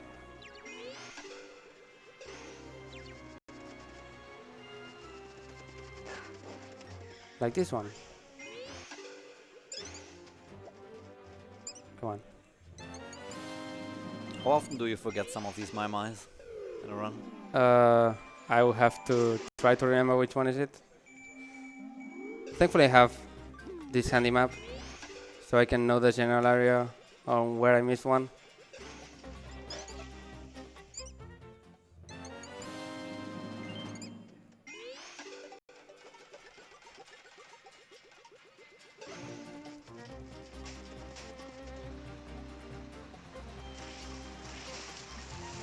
There's a lonely one here. Hopefully I won't get hit coming out. Oops.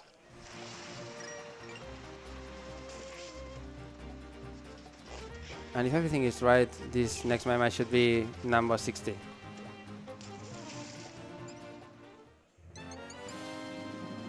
Yay.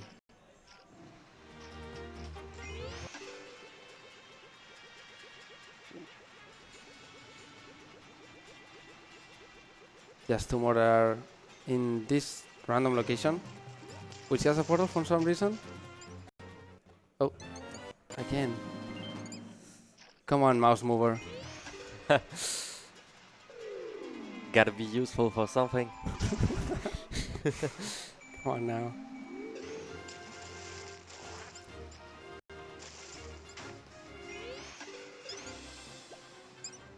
And get this. And we can warp to our house to go upgrade the sword. Each sword upgrade costs 2 master ores. The second one obviously also needs the temper sword to be done, but the second one is done in Lorule rather than Hyrule, so you can really just give all master ores to our boss.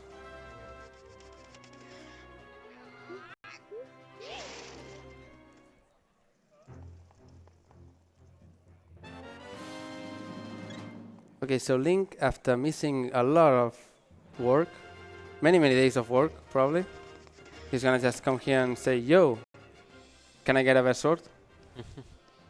And it works.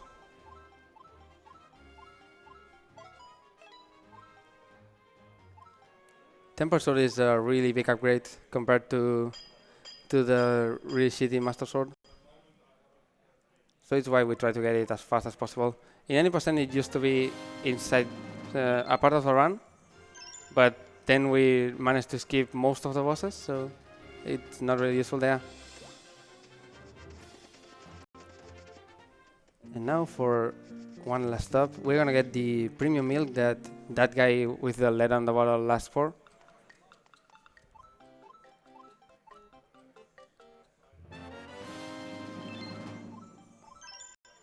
And one last Maiamai that is at a really weird spot. See that patch of sand? Can it really be called a patch? Whatever. There's a Maiamai here. Oh. And we warp to Tower of Hera. Coming up is a trick that used to be on the first any percent runs, which is Roso's or Mindscape. Mainly because it lets you drop down and get to the portal fast. It has been obsoleted since that, but it's still used for this because it's the fastest way to get to that part. And it's also a super easy trick. The hard part is enemies not being annoying to you. So for that reason I'm gonna kill most things here.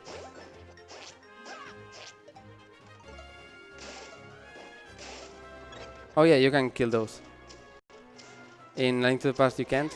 In this game they... Oh, what the f... Alright.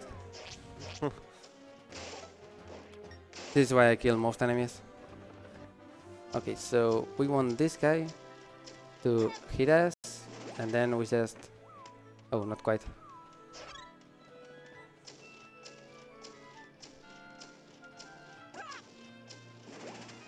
There we go. That works, yeah. And now I'm gonna... this should work, but I don't really trust it. Whatever. That's why I didn't trust it. Okay, did I say that this skip was easy? Lesson learned. Never say that.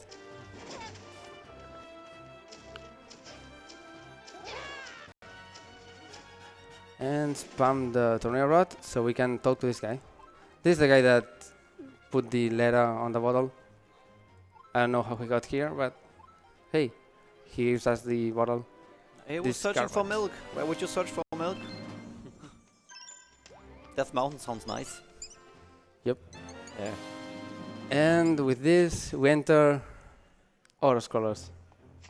Nice. The interior of Death Mountain is really slow and really bad. And unfortunately, there's 2 parts to it, so we're gonna be here for a while. If you have any donations, you can read them now.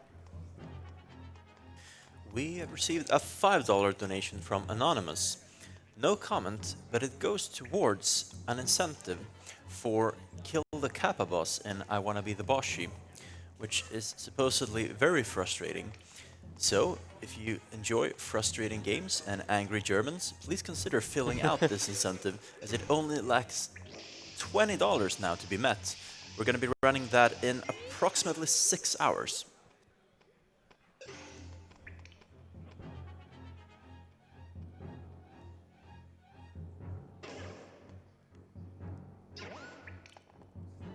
We have to wait for every cycle here. Thankfully, the way down is way cooler.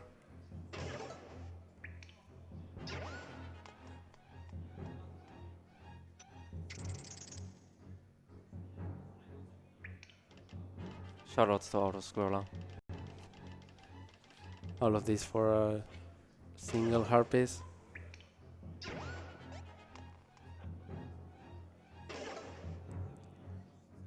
Okay, we're almost there. I just need to not fail this timing.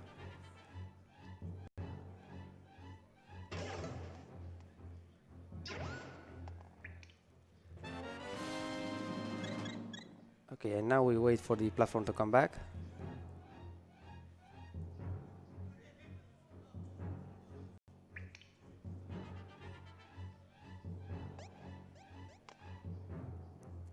And we can actually do a skip. Because this game is 3D, so we can just do that. Nice. There's a second part, which is not as consistent, so hopefully I won't fail it. There's a small platforming section, I guess you could call it. But if you just come here and do this, if everything is right... Wow. Nice.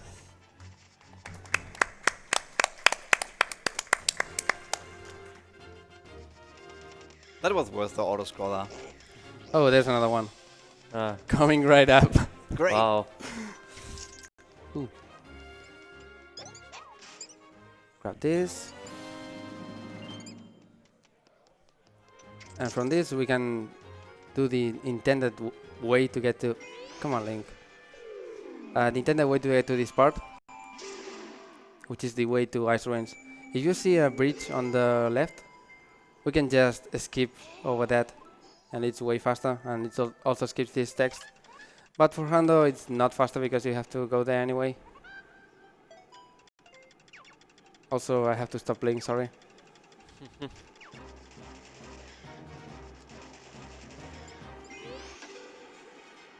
Oh, shoutouts to the Lorule Death Mountain theme. Another absolute bop. This soundtrack is, in general, fantastic. And here's the auto-scroller too.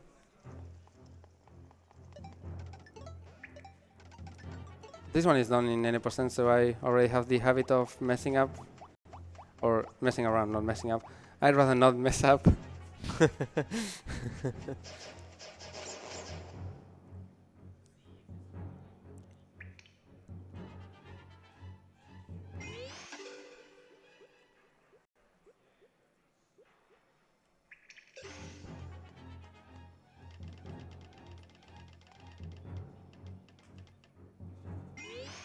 Okay, I'm gonna go to the left first. It was discovered that it was faster than going to the dungeon first, so of course I'm gonna do that. It's about 20 seconds faster. It's not much of a difference. It changes one pretty important thing, which is Maiamai number 69. Oh, that was way earlier. Oof. Oof. Oof.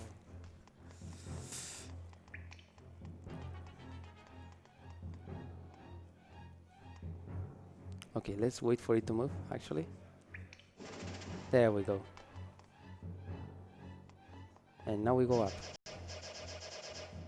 To the so-called Skyloft, at least in Rando. It doesn't really have a name here.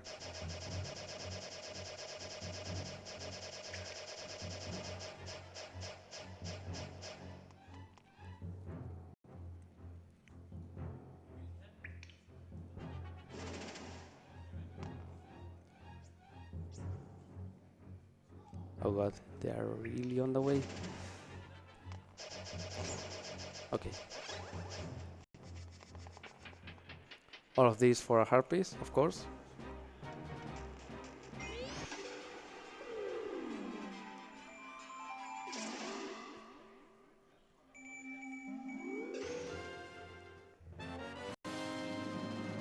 And now we get to go down and do another small,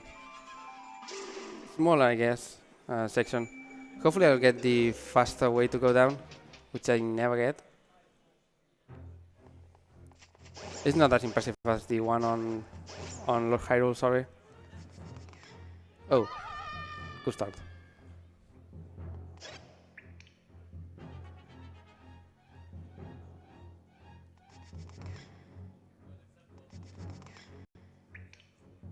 Now, and no, this cycle wasn't good enough.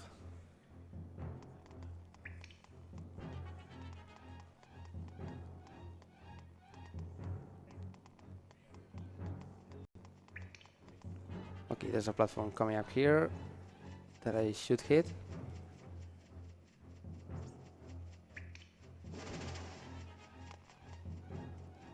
And hopefully this dash will work. Thank you.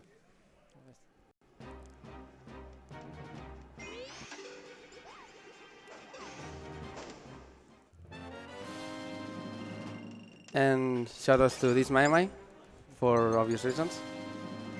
Oh no, I missed one apparently. Okay, that's nice. Where can I go for that? Okay, apparently I'm really bad. That sucks. Okay, that should have been my 69, but I'm sorry. We're gonna do that as a compensation. Nice.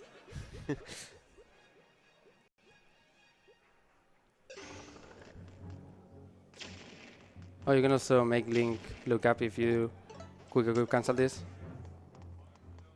He looks really confused.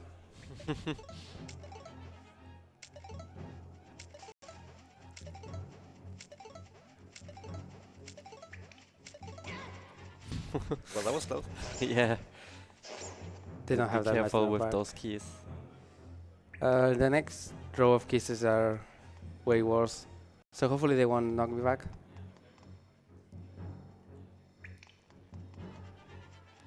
And the auto scholar is done. Now Hooray! we can actually do a Finally. dungeon. Imagine. It's Ice Palace, which is not particularly long, so sorry, dungeon lovers. Okay. With that. Casually had the most problems with the ice dungeon in this game. Oh yeah, it's definitely really hard. Quite confusing. And a lot of enemies deal 3 to 4 hearts of damage, so it's actually really possible to die. There are also 300 rupees here. So Ice Palace is another vertical dungeon, which means that things can happen. And I'm gonna make things happen. Hopefully. No, that doesn't look right. So we use the elevators moving up to clip into the wall. Hopefully. It's kind of tight, but it's not hard. Except when I say it's easy. Come on now.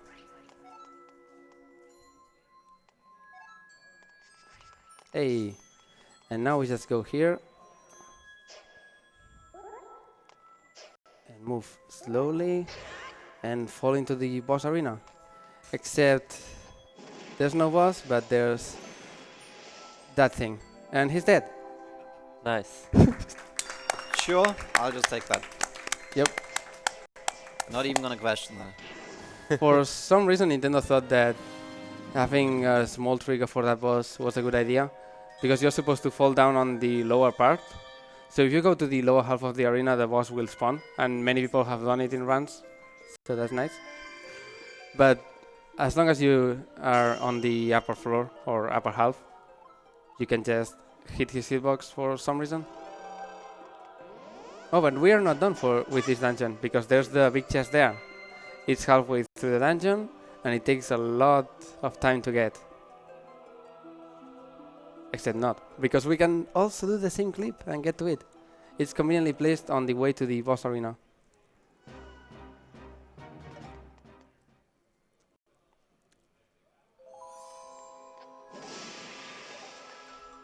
So you'll skip the big key completely in this one? Yep.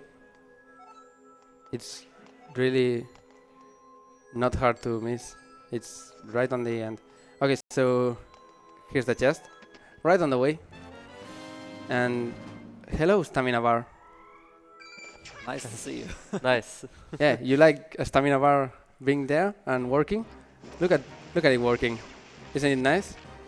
Okay, say goodbye to it then. Because when we reappear here, it's just gonna stay like that Oh, for the whole run. damn.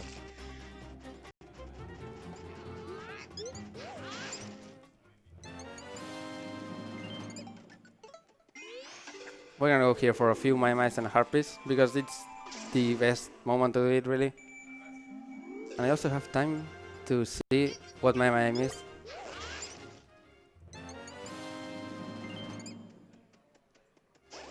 I don't really know which one it is.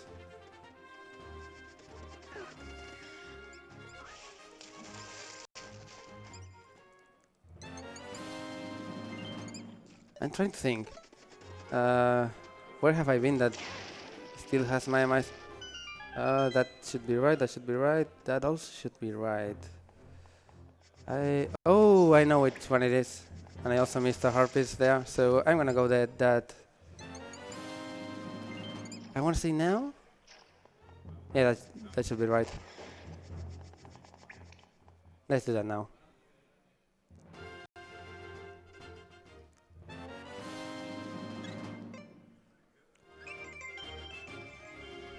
This is a normal world that I would take normally, but I'm gonna do a little detour and get the things I missed because I'm bad.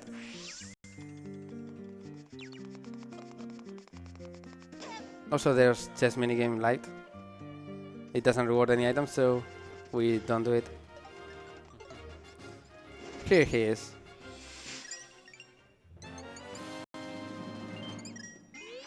And there's also this.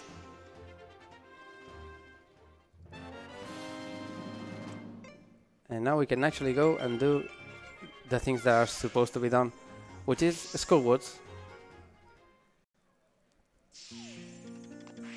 First we buy another bottle here. Remember that bottles are completely useless in this game. They don't do anything. Or they don't do anything for us, rather. Look, what am I doing?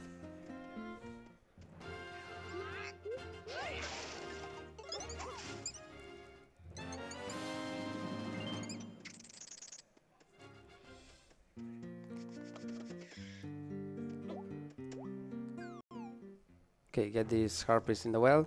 And anybody remember Kukos? Because we can finally use them. Because of course this is a 3D Zelda. Not quite. It's a 2D Zelda in hard. But it's a 3D Zelda in how it functions, so we can actually use Kukos to fly. For Maiamai that somehow got up here.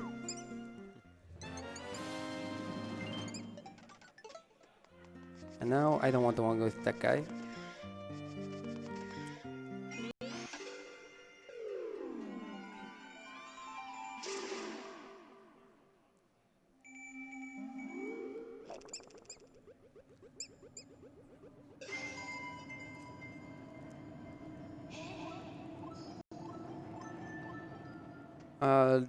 Skullwoods has the last Master Ore, which is unfortunate because the Skullwoods boss is especially bad and needs a lot of damage to be killed.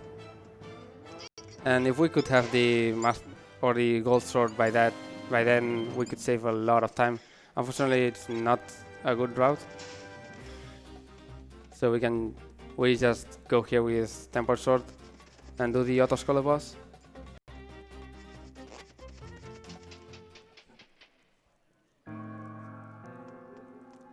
This is not an especially glitchy dungeon. It's mostly just good movement, I guess, optimizations. There's a room that I have stuff to say in, but the rest of the rooms are pretty average. So if you have any donations, just read them. I would like to take this time to remind our friendly watchers that if you have a Twitch Prime subscription, you can use your subscription towards the ESA stream if you like speedruns. If you do not like speedruns, then perhaps you need to go home and rethink some of the decisions you've made in your life. Come on now. Oh,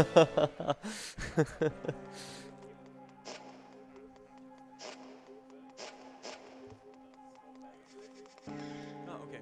Yeah, I refreshed like 10 seconds ago. Just in case. Let's move that Good, mouse. Good, but I'll take this. Well, take the mouse from there.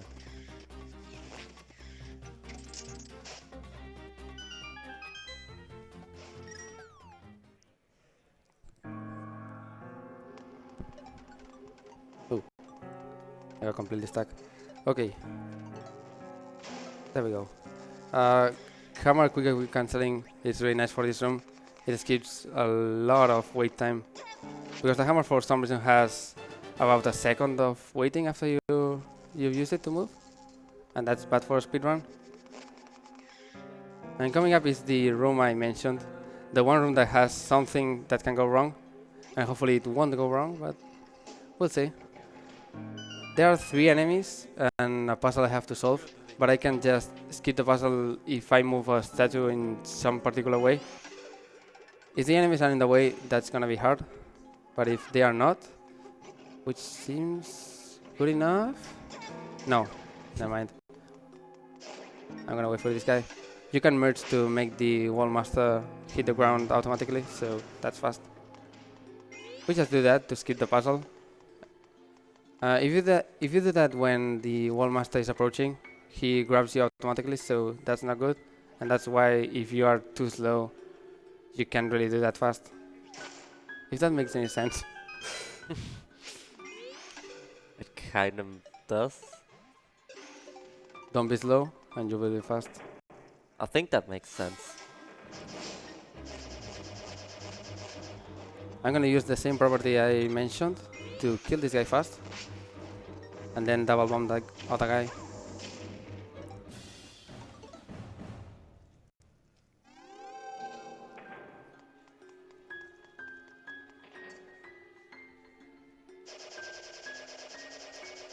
And here's a small skip. I can do this to get this key. And I'm gonna wait a little bit because I can void out to return there, but if I do it too fast, the wall master snipes me. And then I have to do everything over again. And that's not nice.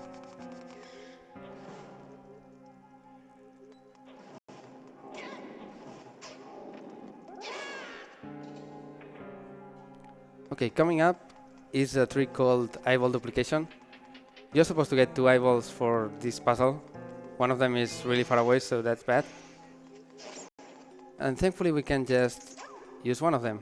So I throw it here. Then pick it up as it's being placed, because that works. And just go to the other one and place it.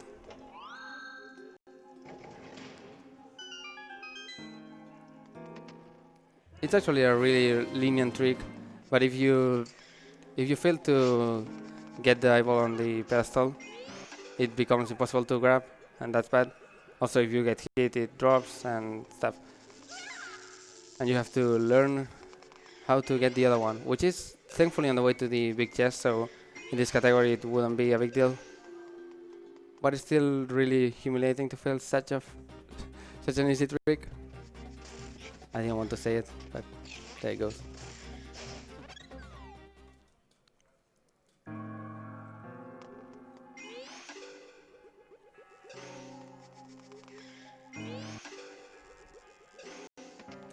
Here's the master ore. 4th one, it allows us to get the gold sword, the last upgrade. We're gonna get it a little later, but use it for the rest of the run, of course. And now we have to fight Knuckle Master. a boss that was found to be skipped, or how to skip it on the first day the game was out. But we can't really do that here because we need his car container. It's a literal Lotus color, so Resident Sleeper.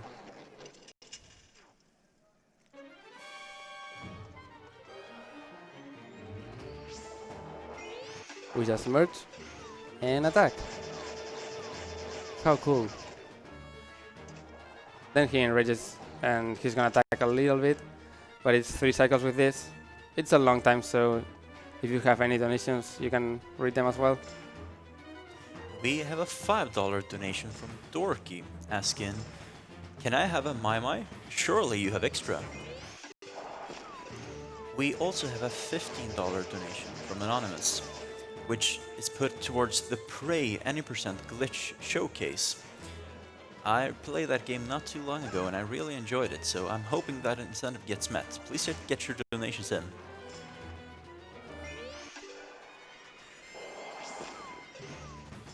Oh, I forgot to mention, it's not only an auto-scroller, but it's also an RNG auto-scroller, because he can do 3 or 4 attacks. So, yay. You can lose like 1 second for attack. Okay. Not a big deal. And oh, he didn't die. That's dumb. I don't know what that happened. Whatever.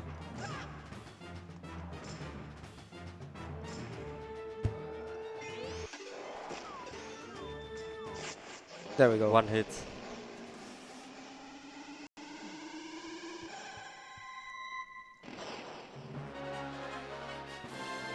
Just in case you wonder, to skip the boss, you literally let him punch you through the wall and get to the stairs that are gonna come up right now. It's such an easy trick. It's almost insulting.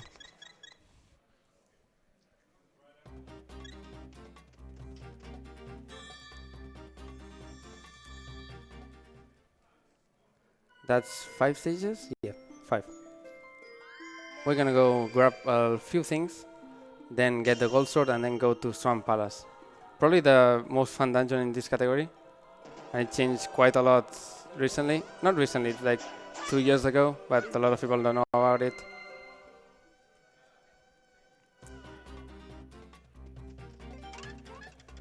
We activate this because it's necessary.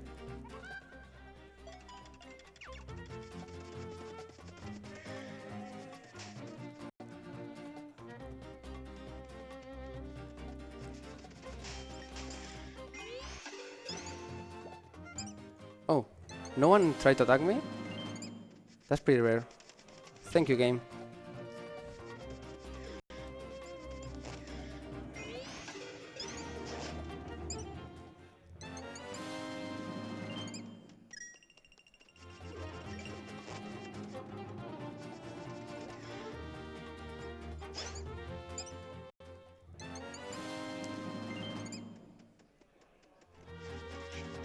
Another small cuckoo flying here.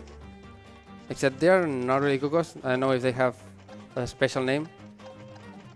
But they are weird. Oh, that's not gonna work at all. Whoops. I didn't want to solve that. But that's okay. It doesn't take that long.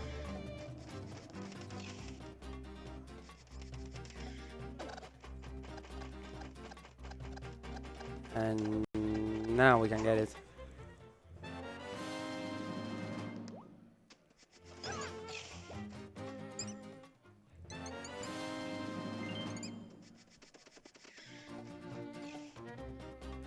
Now, in this corner of the world, in an entrance that has to be here and not inside Skullwoods, there's a cave with a guy that sells something for 888 rupees.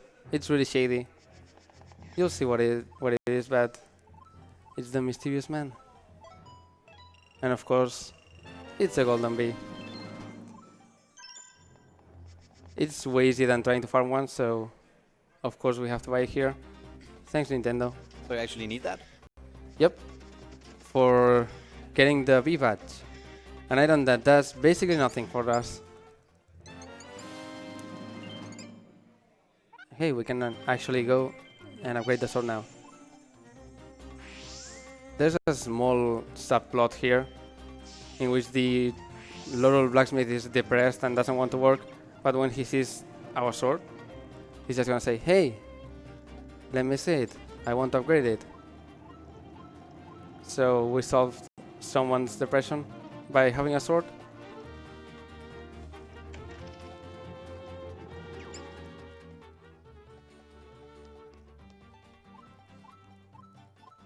Whoa. That's one way to fight depression.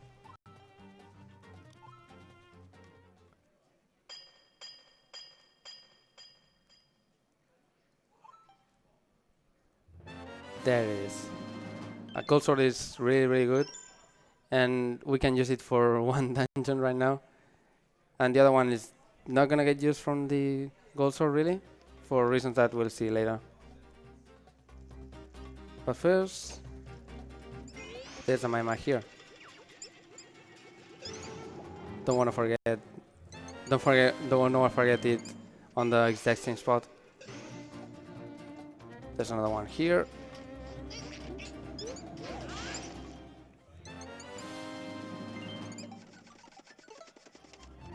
And we can dash directly to Swamp Palace. Technically, Swamp Palace needs buying or stealing, which we can do, the big bomb to open it, because you have to drain the water on the entrance. That's not necessary now. You'll see why. We saw one ice rock clip earlier, but ice rock clipping is way more useful than it seems, and it's gonna come in here. Because you need water to place the ice rod in, so it creates an ice block, and that lets you clip. And there's a lot of water here. So to enter the dungeon, we're gonna go here, and oh, not quite.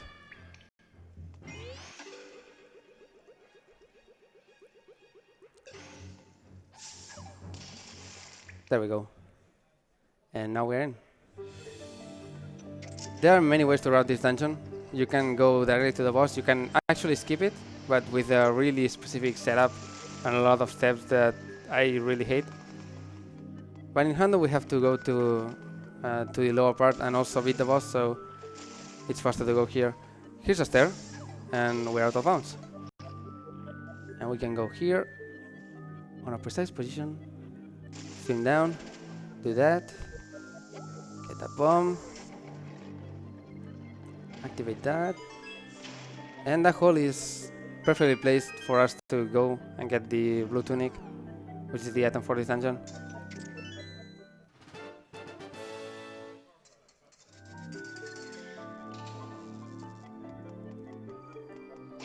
Oh.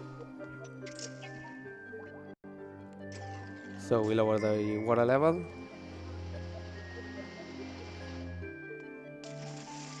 Then go down here. Oh hey, the fly is back. Fly. The ESA fly. I have 600. I could technically skip this gold rupee coming up, but I'm not gonna. There's an extra gold rupee hidden here. Oh.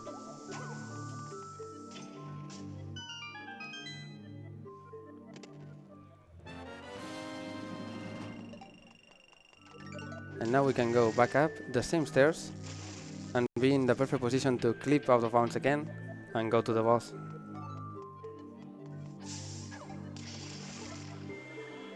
We use the door frame here to get out of bounds.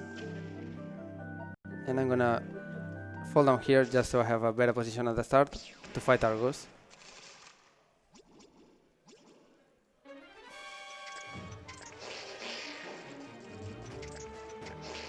Oh, not quite. You can hookshot 2 eyeballs at the same time, and that's the optimal way to go. But sometimes the position is not that good for it, like so. And that spin dash is not gonna work. You can use the ice rod to hit Argus on the air, and that resets his animations, so it's faster. Also deals a little bit of damage. So with Gold Sword, he's a completely free boss.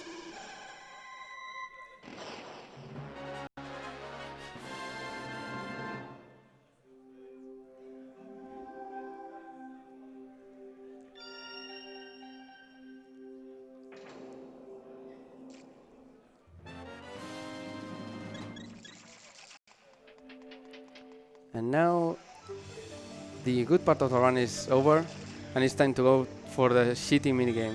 The worst minigame in the game, Octoball, that I hopefully won't fail. But first we have to talk to Oren and do a small clip that is also really inconsistent, and I hope I will not fail it.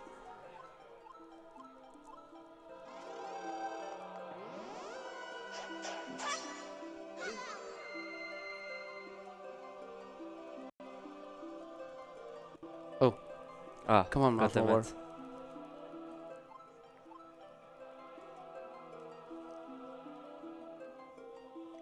Oh, it actually went black. I can still hear the game, so this is awkward. I can hear it too. There we there go. we go. Okay, technical difficulties. So this is a clip. Officially spliced now. Yep.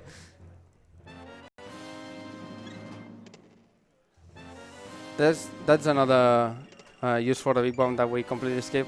We have to get it anyway, but we can completely steal it. Nice bonk. And we're gonna do that a little later.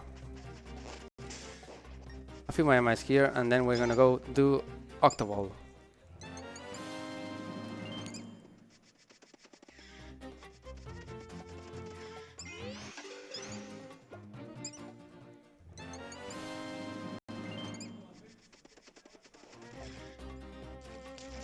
Shoutouts to C.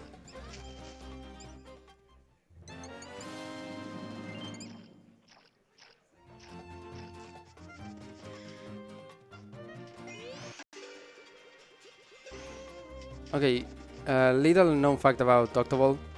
If you equip a rod on the X button, you can actually use it to bat the things. So I'm gonna have Ice Rod, it's my favorite. And hopefully that will give me a little bit of luck. Octoball is bad, and I'm gonna try to concentrate doing it. I have to hit 3 pots in a row to make a crow appear, which is 20 rupees. And How much that's do you need? I need 100 rupees. So if I fail too many times, that's bad.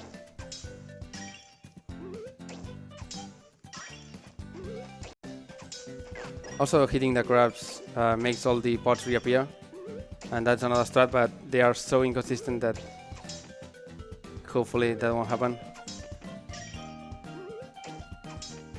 Yeah, come on now.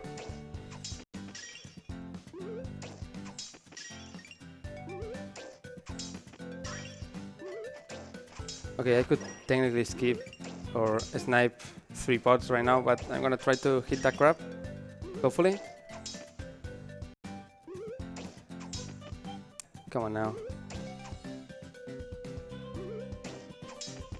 There we go. Now it's free.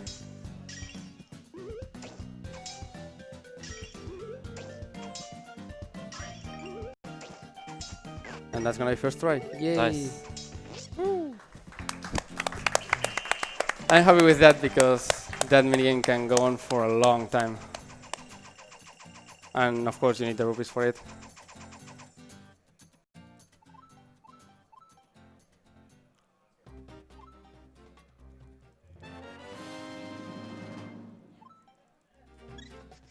Oh, come on.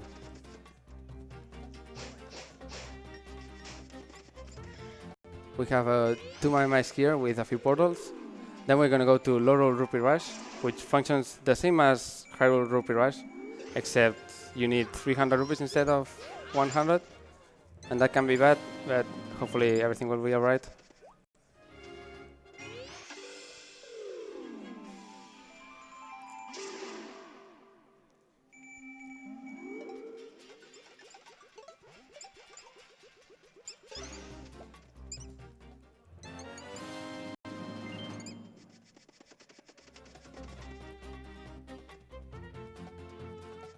Okay, I need my timer again.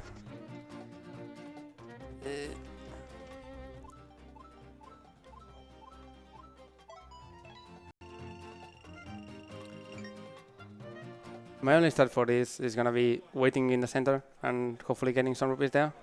There are a lot of fake rupees around here, but they are completely RNG. This can be fake, this can be fake. And they both were fake, so not a good start.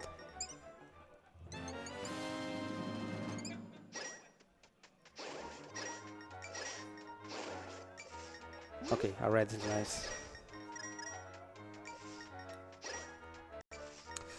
This is not looking good. Yeah, this is probably a fail. Nice alarm. At least I got the time. Oof. Nice, but 69. not nice. Nice. This is not gonna give me the harpies. Oh, it is? Never mind. I'm a god.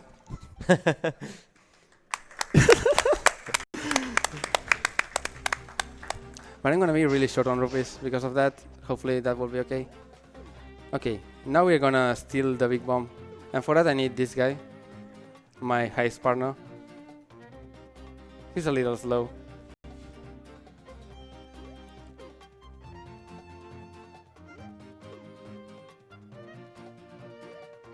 And that should be okay. Thank you, partner. Come on.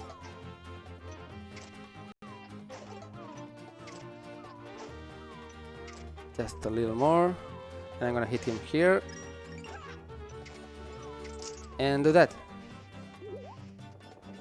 And with that we saved 200 rupees and a few cutscenes. If you have the extra rupees for it, I think buying the bomb here is actually faster. But whatever. It's cooler this way.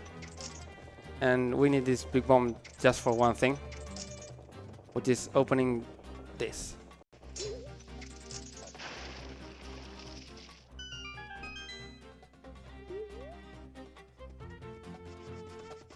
And now we're gonna clean this place up. There's one Maiamai, a portal leading to a heart piece that is not here apparently. Here, the elegant lady. This is a portal that we theorized that we could get to Lorule way earlier, but there's no way to clip inside it.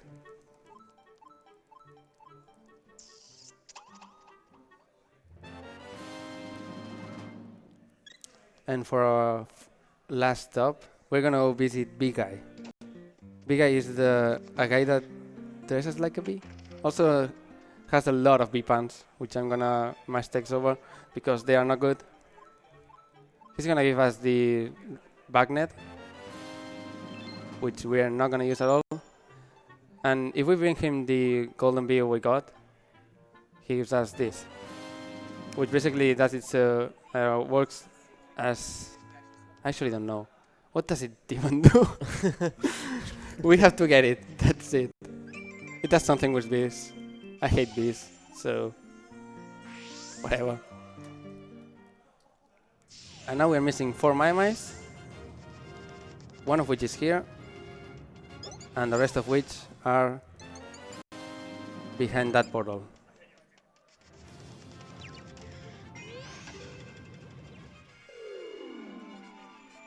If everything goes right, which should go right, I'm gonna have 100 Maiamais here, which is really important.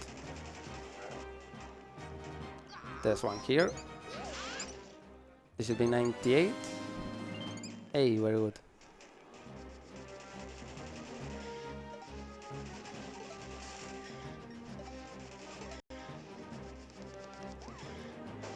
Oh.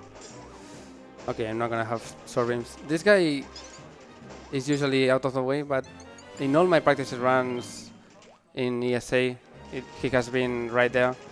So shoutouts to him for winning runs. And the last Maiamai is here. He should be 100. Hey.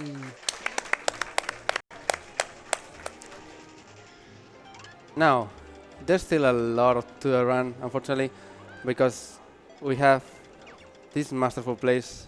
Oh, I should actually save, just in case. This is Treacherous Tower, right here.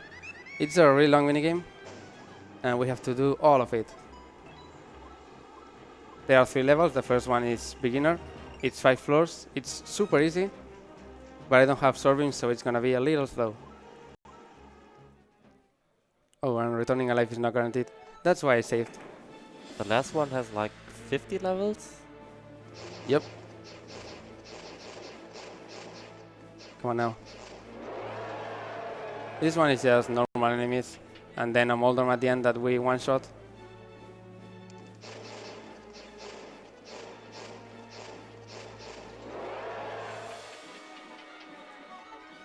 Octoroks are a bit annoying, so hopefully... Okay. Good enough. Then there's these guys.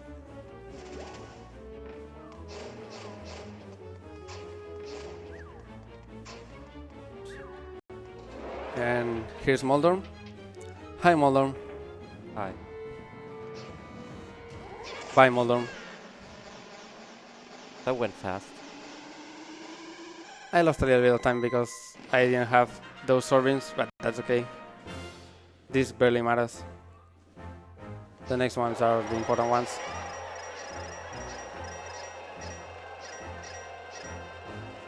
Getting all the rupees is kind of important because I don't know if I have enough to buy every item. I won't know until the end.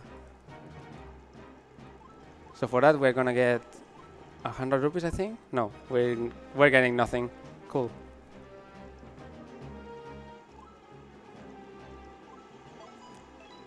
Intermediate is 15 floors. There's actually some strats here, but it's mostly the same as beginner. You just do it.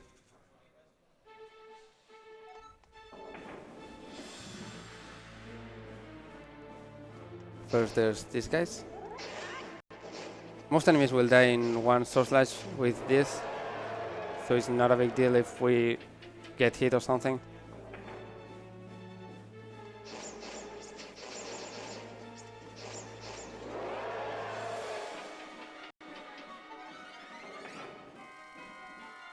These guys are gonna attack me, so I can just do that. I guess it would be kind of faster if you were low health, so you can send them, so you can shoot those beams from your sword. Yep. You can also equip the bow, but I'm not gonna do that. Actually, I have to equip this. The fire rod is the best hitbox in the game, so of course I'm gonna use it. Oh. Guards are always kind of tricky.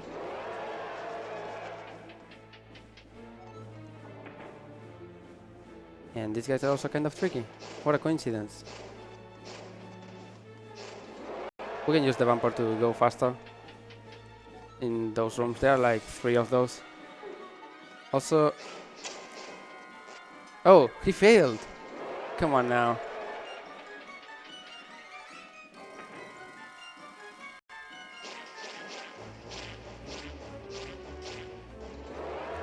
Okay, number 9 is this. These guys have masks on, but we can do this. Sorry for headphone users. I didn't warn you. Oh, of course, give those. They sometimes do that. Shout out to Triforce Heroes, the worst Zelda game ever, in which Gyptos don't have any hit stun, so you can't do that, and that sucks. Never play Triforce Heroes.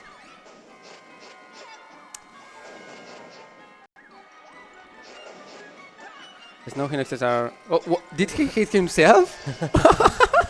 Nice. Never seen that. Shoutouts. Oh, these guys are annoying sometimes, but you can just do that. That's 12, 13. Hopefully the strat for this goes well. .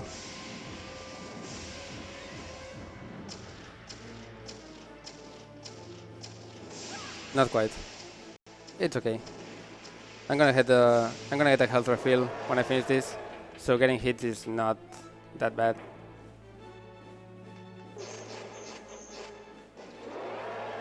And we don't have Moldorm here. We have something more annoying.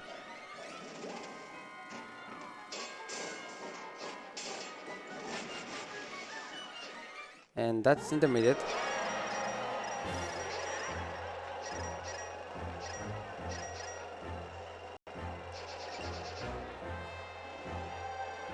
Now we have to do the real Treacherous Tower. 50 floors, advanced, a lot of strats, a lot of health refills that we should skip. And if everything goes right, that would be about 730. But I can get trolled in many rooms. So we'll see. We also get 5,000 rupees for finishing this, which is the best money source in the game. Oh, a big fat zero. And we missed that. Okay, there are a lot of specific strats for this. I'm not gonna mention most of them. For example, this room is just kill the enemies.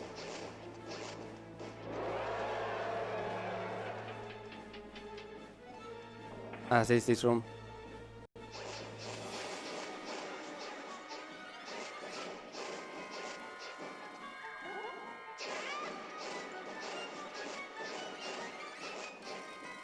Okay, that guy and that guy. Oh, these bats can easily hit me. So, okay, they didn't do that, but that's okay. And these guards are the small swords, so they are not an issue.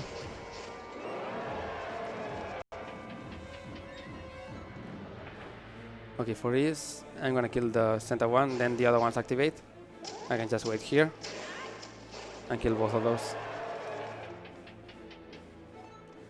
Oh, this room can really troll you, so hopefully that won't happen. These guys take 2 hits, so spin slashes are the best way by far. But they can get in the walls, and that sucks. And they are getting into walls. Oh. Come on now.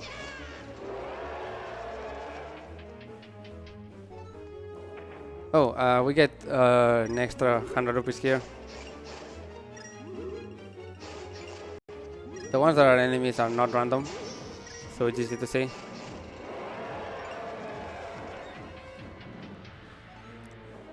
For this, I want these guys, or the red guy, to jump here. Thank you. That's fast.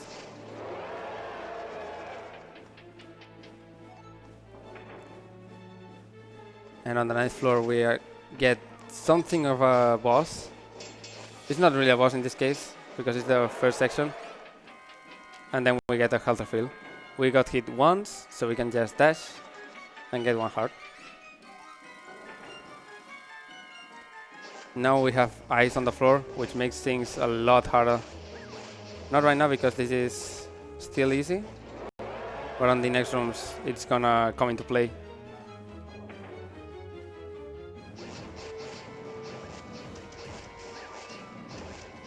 Also, this is when enemies stop getting one-shot by the sword beam, so we can really snipe them.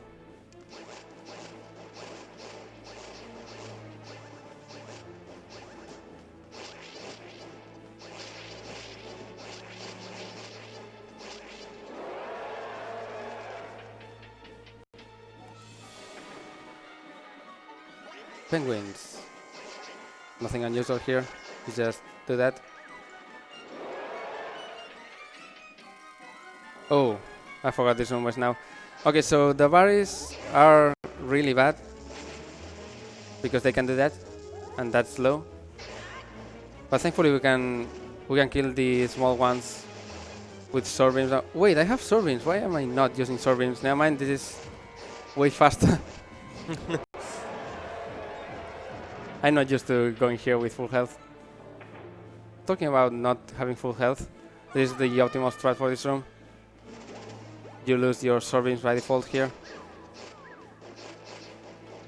The red ones can't be killed normally, just you have to knock them out. So of course we have to do that.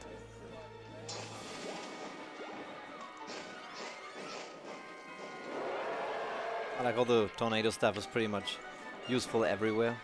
Yep, you can just read donations every time.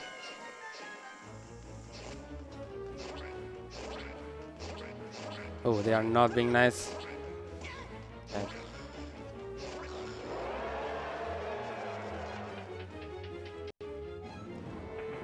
Okay, Gigavari. Really specific start here. Fire Rod hurts him multiple times and also skips his animation for that, so we want to hit him in very specific points. And that was pretty good. After this, I don't have much to say about the next section, so yeah, read any donations that are possible here. We at ESA would like to take this time to thank our partners at Western Digital. Western Digital are providing with us with a Western Digital Black gaming SSD, which you will be eligible for if you donate tomorrow, with 2 of them being raffled out and 1 additional SSD on Saturday. They will be entered as a prize starting from the Super Metroid block tomorrow up until the Super Mario 6470 relay race. So get your donations in then and be entered to win a Western Digital SSD.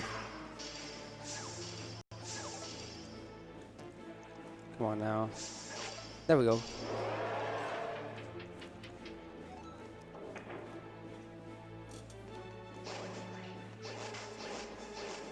The position and order of these witch ropes is completely random. Sometimes you can get 2, then 1 after 5 seconds, then 1 after other 5 seconds, and that's incredibly slow.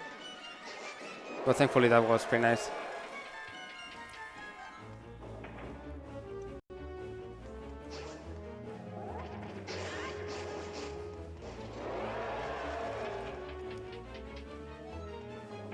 The goat sword seems really OP.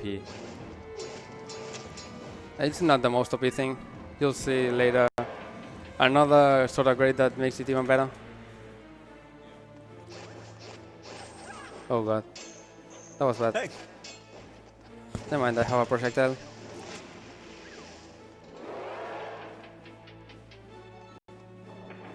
Okay, lineups can be bad. If they look at you, they shoot like that. So you want all of them to not be looking at you at the start and just push them out. And here we come into the 4th section, which is arguably the hardest, or the one that can lose the most time. Starting with this.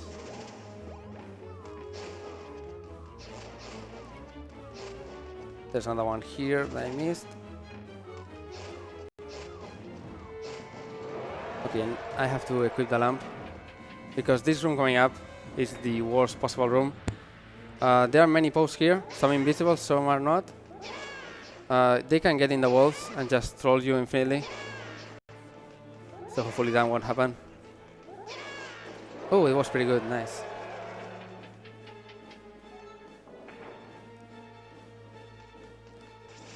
Freezers. Easy room.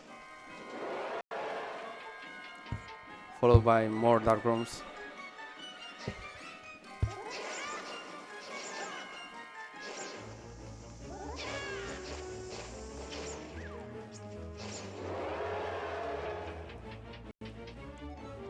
Oh, this is a J8, obviously. Wow. Wow. Who would have thought?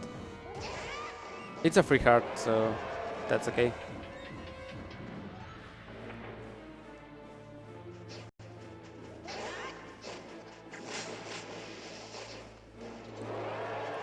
Okay, this one coming up can be really bad, so hopefully I will one-cycle these guys. That didn't look like it hit. Yep. We have to wait.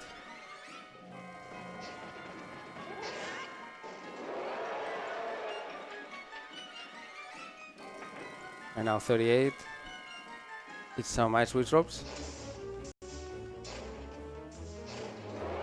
good position, so that's okay. And this is a kind of hard boss, but I can do this. Bye. And I'm gonna take my time to equip that, just in case. We're going into the last section.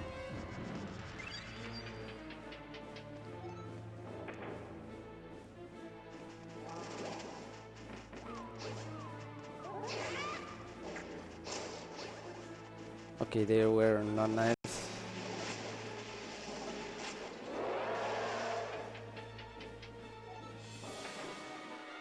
This is a way too easy room for this section actually. We can just spam them. And, well, it didn't go as intended, but that's okay. Please die. You jinxed it again. I'm not gonna say anything about her. Oh. This part is actually the worst. Probably the worst room in the whole tower. Because these barriers don't die in one hit. And that's always bad. The mini barriers need to be in a specific position so I can hit them twice. Thankfully it's followed by this room.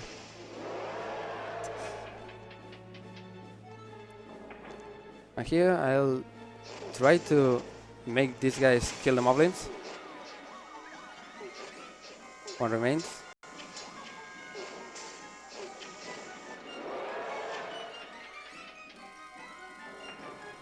Okay, this should be... Okay, it's one of these again. I don't know the name of these guys, but they are in many Zeldas, or 2D Zeldas rather. They don't have an equivalent in 3D, which is kind of weird. But their main use is to kidnap Thief Girl in this game.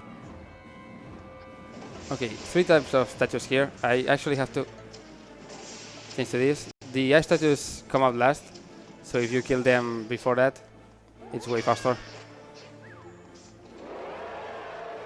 And now we're gonna have some Lorule guards, which take 2 hits. Then Lionels, and then Moldorm 2. Which is actually harder than Moldorm 1. It has more health, doesn't die in one hit, obviously. And it's on ice, so I could die there. We'll see. This is a pretty good pattern. Oh no. Okay. Moldorm 2. 3 spin slashes does it, but it really depends on how he wants to move. So... wow, nice.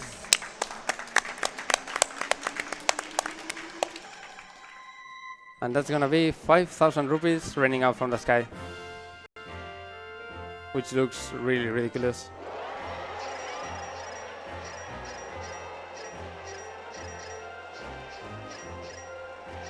And I think I need some extra rupees. Yep. Thankfully there's a 100 rupee chest right here.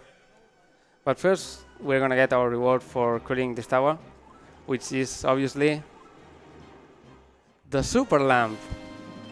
Yay! Wow, just what we needed. Super lamp does the same damage as Cold Sword, so it's technically really good, but it's basically the upgraded version of the lamp, so we need it for the category.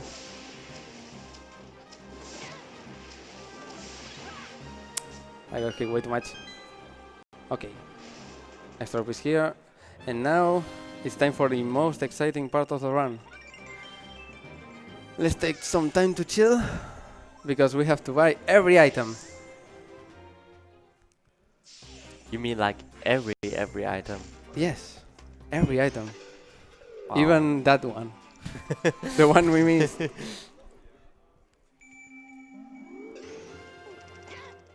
Yes, hit me. Thank you.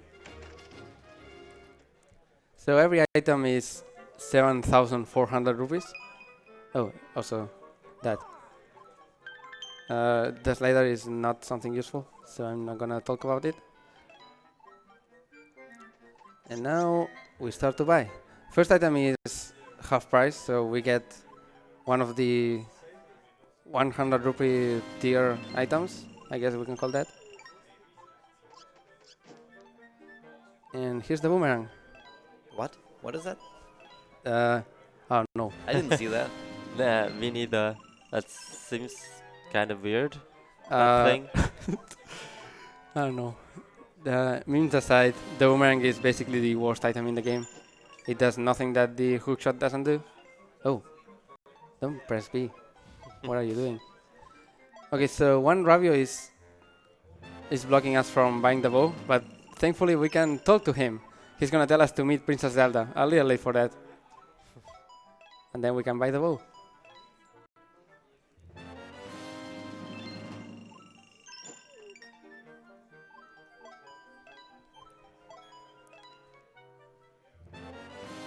You And just bombs. basically need to buy all the items so you can actually upgrade them. Yep. Which is coming up right now. Also, it's really weird seeing the items without the small Ravio hat. I'm way too used to that.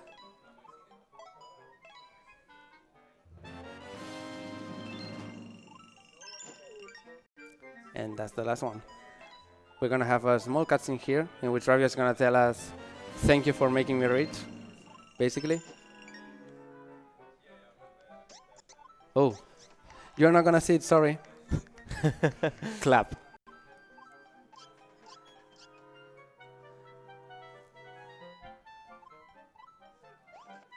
And now Ravio doesn't know what to do. But he's gonna keep being here in our house, doing nothing.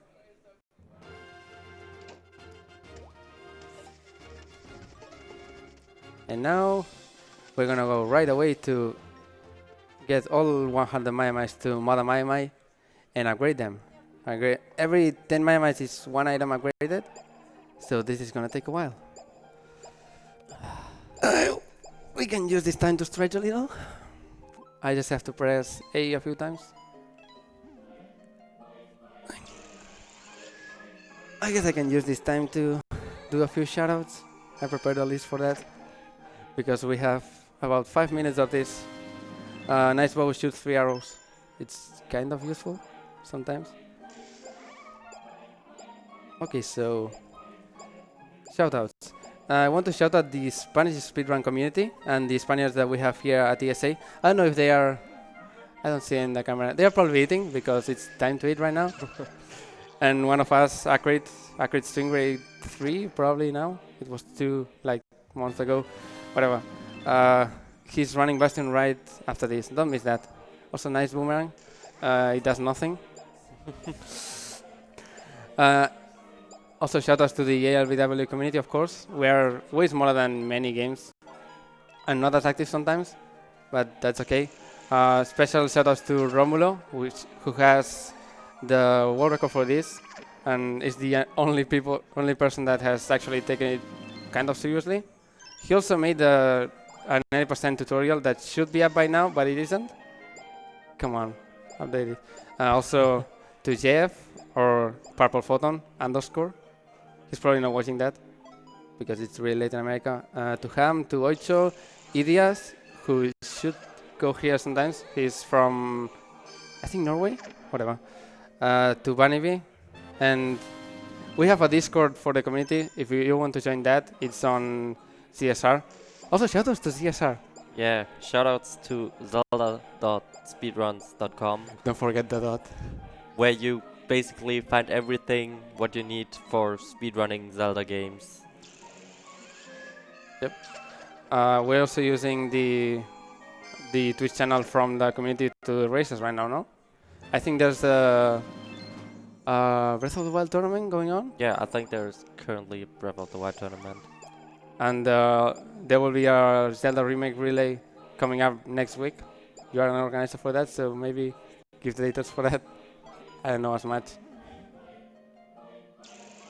Also shoutouts to the Oracles community, because they are cool guys. We have an Oracle Seasons tournament coming up. If you want to join that, join our Discord as well. It's a shit game. Ages is better, but it's still good.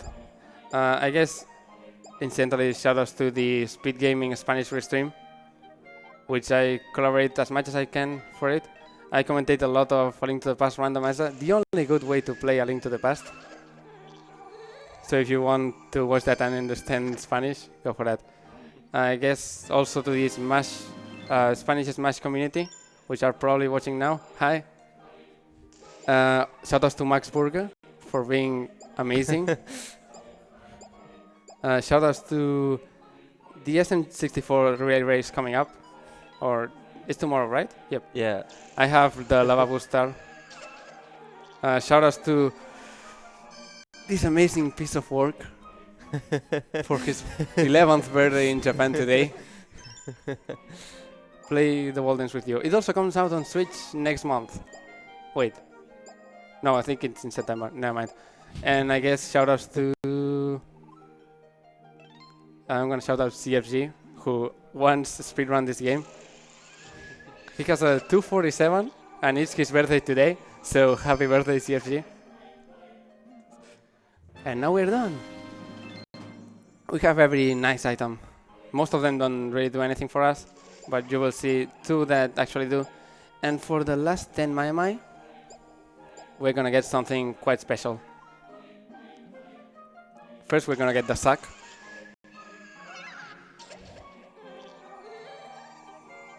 And we come out as nice Link. Not really. But we get the Great Spin, which sounds like one of those random things that you get at the end of a game and don't really get any use, but it's gonna get some use, you will see. And now we can go and do the last dungeon in the game, not counting Lorule Castle. Turtle Rock. With nice items, Turtle Rock is actually really fast. So we want to do that. We activated the Weather Vane earlier, specifically for this.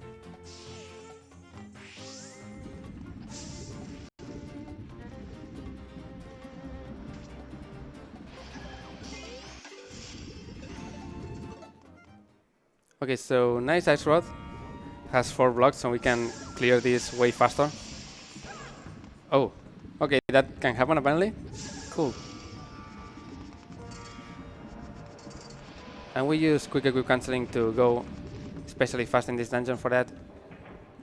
Here's a room in which is way faster in 90% because the blocks don't take as long, but we can just kill those guys by doing this.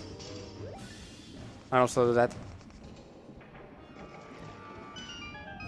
And now I need 300 rupees for a second try at Treacherous Tower, which I can get right here.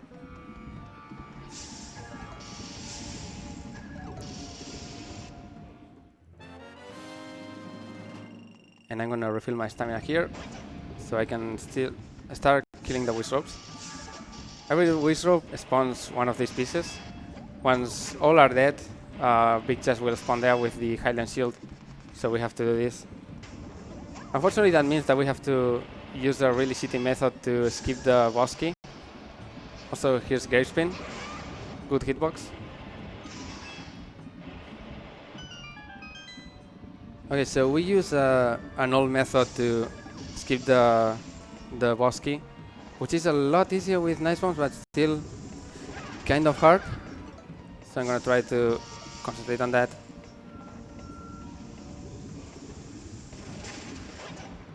I want to get boosted into the ledge, of course. Oh, not quite that.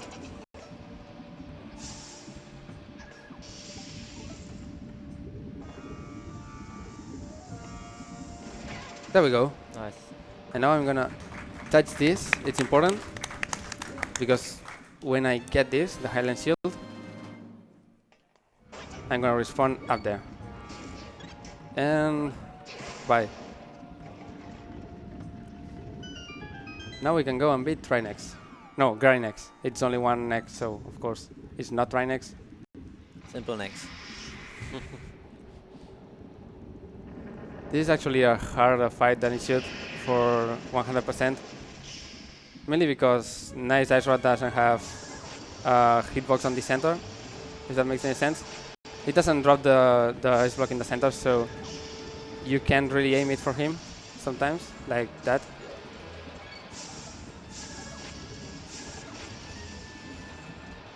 It's 2 cycles of this, then 1 hit. And then we prepare to destroy him.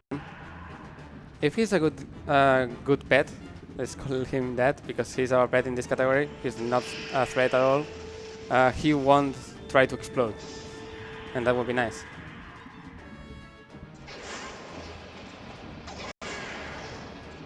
Oh no, he tried to explode. Whoops. That's okay. He's already dead.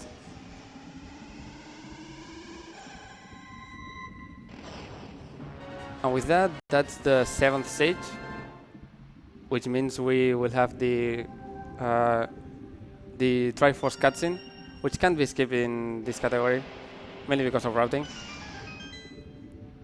And then we can get the final touches and finish the run.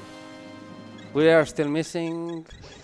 we are missing the upgraded bug net, which is the super net. It's even less useful than the boomerang, honestly. We are missing a bottle, and we're missing a lot of rupees for that bottle. So what's the best way to get a lot of rupees? Treacherous Tower, which also gives us the upgraded bug net, so it's useful. I guess we're also missing the... what's it called? The red tunic. That's it. That's in Lorule Castle, so we're not gonna get it until we go there. Shout out to Rosso. The best stage, really. Oh, the funny thing about when we can skip this cutscene in any percent is that the staircase that is gonna spawn here is still there. At least it's hitbox, so you can technically walk up to nothing and just stand in nothingness for a while, but can't really get the Triforce for it.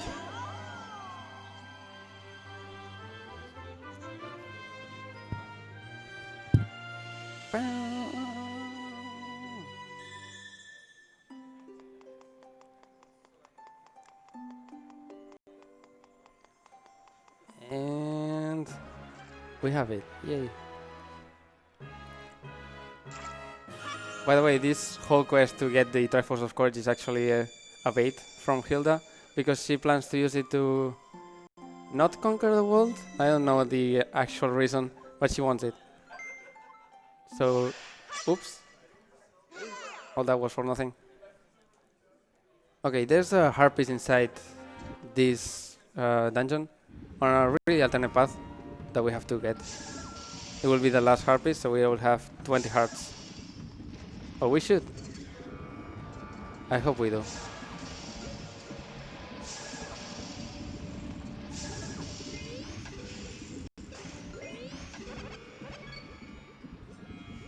I'm just gonna go here, activate this.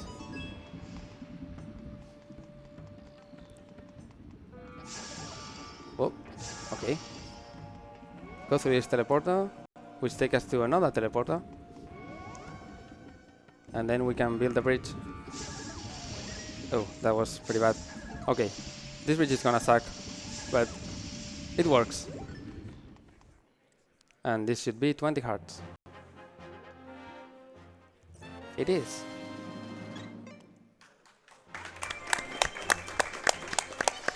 So now we get to do Treacherous Tower Advanced again, this time with Great Spin, which will speed it up quite a lot. And it also makes a lot of runes funny. Quick Spin counts as a projectile. It's like an area of effect projectile, so we can do a lot of things with it, like hit enemies that have electricity and not have to wait for it. Also, it lingers for quite a while. You will see here just how much.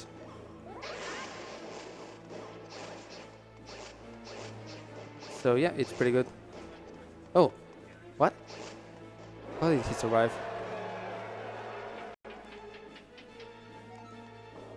So the ideal strat here in basically every single floor is we use Great Spin to kill everything. The hitbox doesn't reach everywhere, so that's sometimes hard. Oh, the start here is actually doing this. Nice tornado. The nice tornado basically has a hitbox, I guess I can call it that. So it deals a little bit of damage, enough to kill every bat. It also has a great range, but that's not unnecessary. Oh, talk about great spin being good. What's this?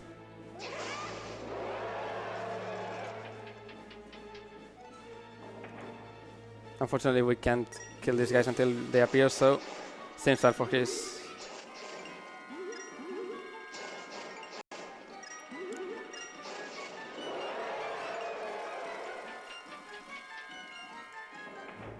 This room is completely irrelevant. Bye. It's also really nice that the tower has a perfect graphic for the hitbox of the great spin, right on the center.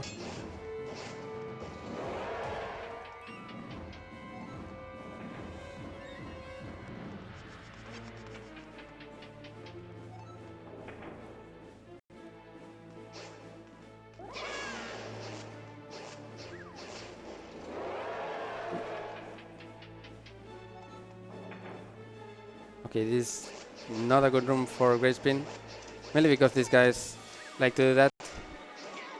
I guess I can showcase nice fire rod, that monstrous hitbox that lasts way too long. Probably the best nice item in the game. You can kill mostly everything in this floor. It's kind of a great spin too.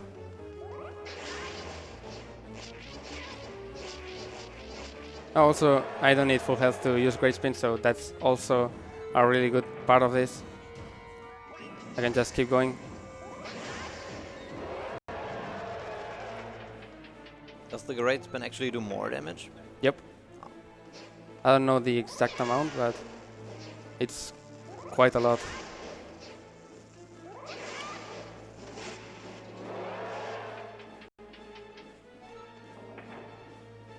It doesn't do enough damage to kill the red mimics, unfortunately. But we can still do this.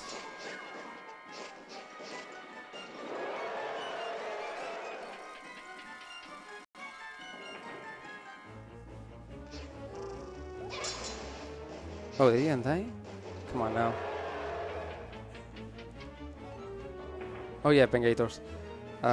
If everything goes right, I'm gonna hit here and then I'm gonna go to the door. Yep. And Gigavari is kind of irrelevant with this because the nice fire rod is way too good. And if everything goes right, it will kill every single mini Vari there. Nice. Just a spawn camping. And I don't need the health. But I'm gonna get it. Just in case. Don't want to jinx it.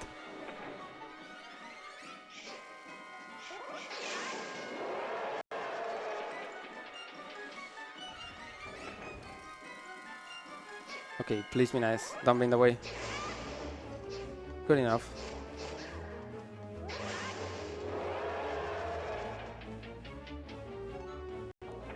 Oh, for these guys, I'm just gonna use the nice ice rod because I can just spam it indefinitely and they all die.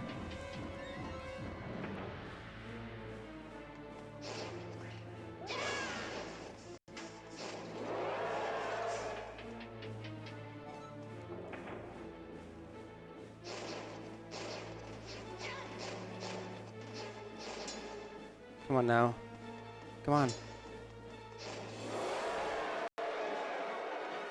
Okay, halfway there. These guys are gonna die. Everything is gonna die really fast with this, basically. This room is basically the same strat, really. Just hoping that those guys kill each other.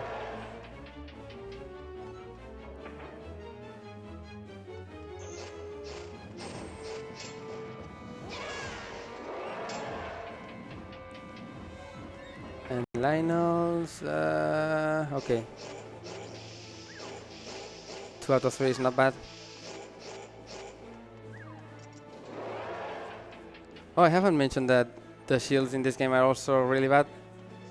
And we're not gonna use them at all, except for the final boss, but that's another story.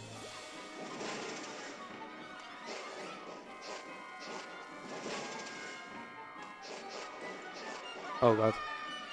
That's not how I want to hit, but that should be okay. Thank you. You still bounce a lot with great spin, so spamming it there is not a good idea. And this room should be way more tame. Instead, that guy did that. I'm not gonna quit the lamp, so I'm just doing this blind.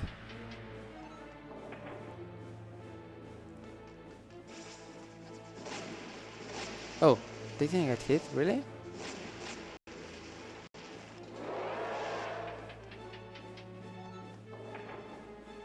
Okay, another irrelevant dark room.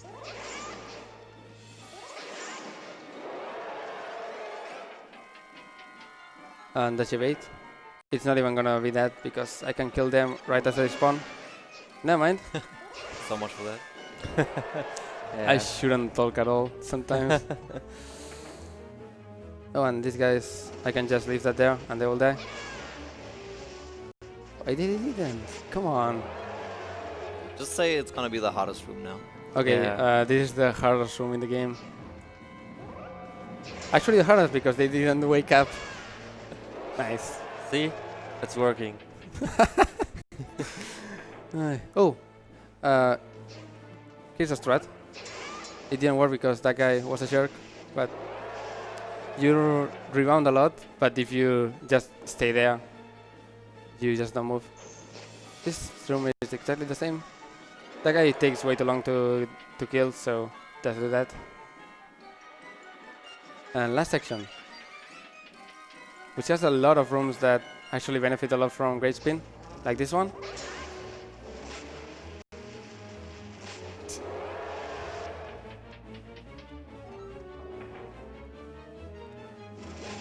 Do this, just so they don't bother me, and they are all dead. Oh, talk about irrelevant rooms. This used to be one of the hardest rooms without Great Spin, but you can just do that. Oh, talk about irrelevant rooms again. Bye.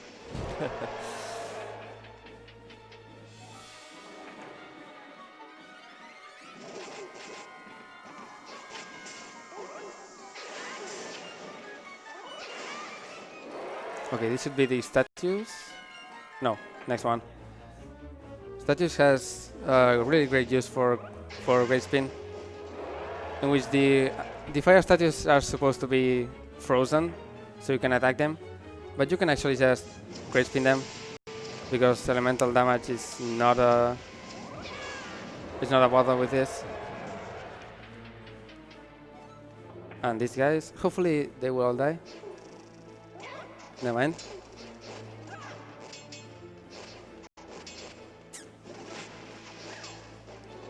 And just don't look at me. Okay. This should be fine. Never mind. Oh, by the way, this game had black Lionels before Breath of the Wild, so that's that. And this guy can be a jerk. Hopefully he won't, because that happens. Our sword is way too big for that. But if everything goes right, I can just do that. And that's Treasure Star 2.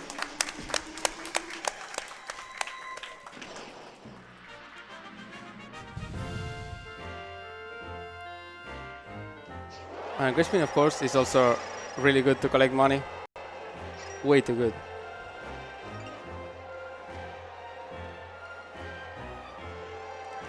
And now we're gonna get the Super Net, which we are not gonna use, but basically that's the same as the Super Lamp.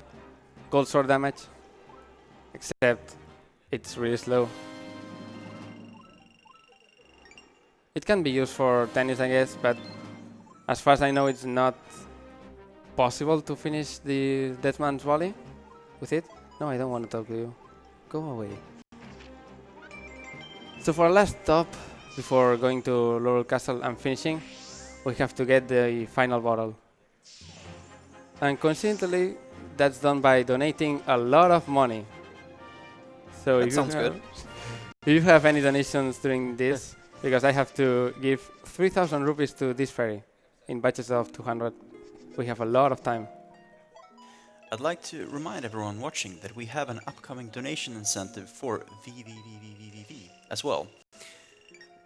There are actually two donation incentives. There's one where we will do an any % raise after the run is completed.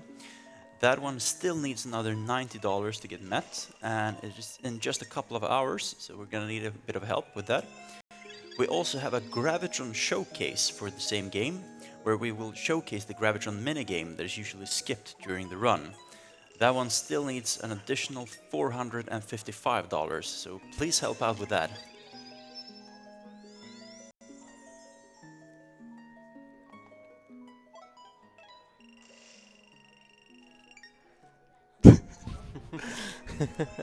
Go ahead. A little, some photos behind the scenes.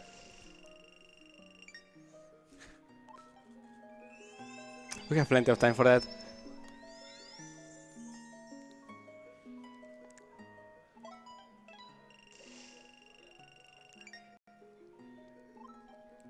Oh, this is also the best possible button break, so go do that. Because there's nothing going on. Kind of like buying items, except buying items is more action.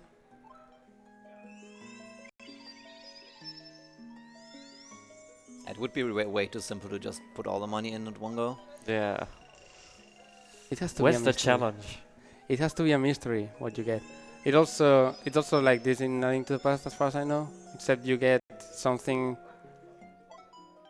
I mean, is it more useful? Probably not. Compared to a button in this game, I think the arrow and bomb upgrades are completely useless. This is one of the rare Zelda games where the bottle is actually useless at all. It's good in a few ILs, at least.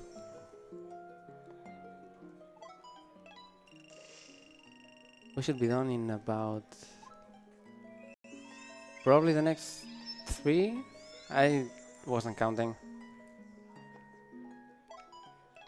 No, the next 4. Pretty sure. Yeah.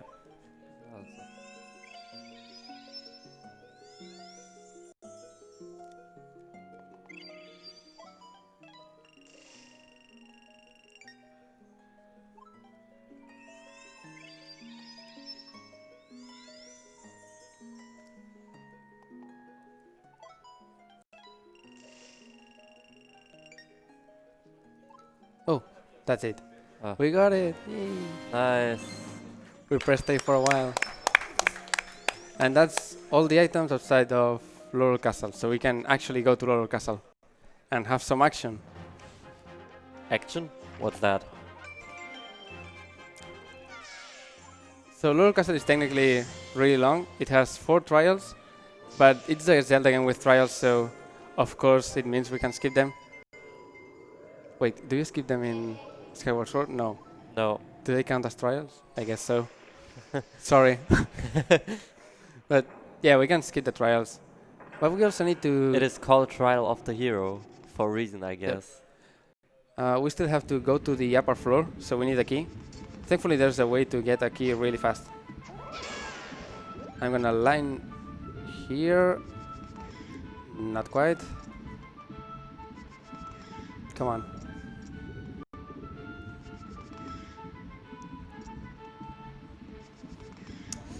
Come on now. This is even... I mean, this is the hardest keep in the game. There we go. I get in the railing and get that. And now I'm gonna change to the bombs. There's a handle specific skip here. You can do that. And skip a mini boss.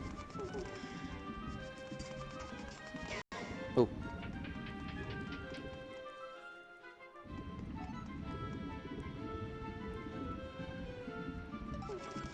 Oh, I know. I'm gonna equip the boomerang. Don't question it. What? I'm gonna use the boomerang. What? First, there's an invisible path here that leads to the red mail, which is really ugly in this game. I don't like it. And we're gonna go here. Oh no, you're missing it. Don't miss the boomerang. I'm gonna wait.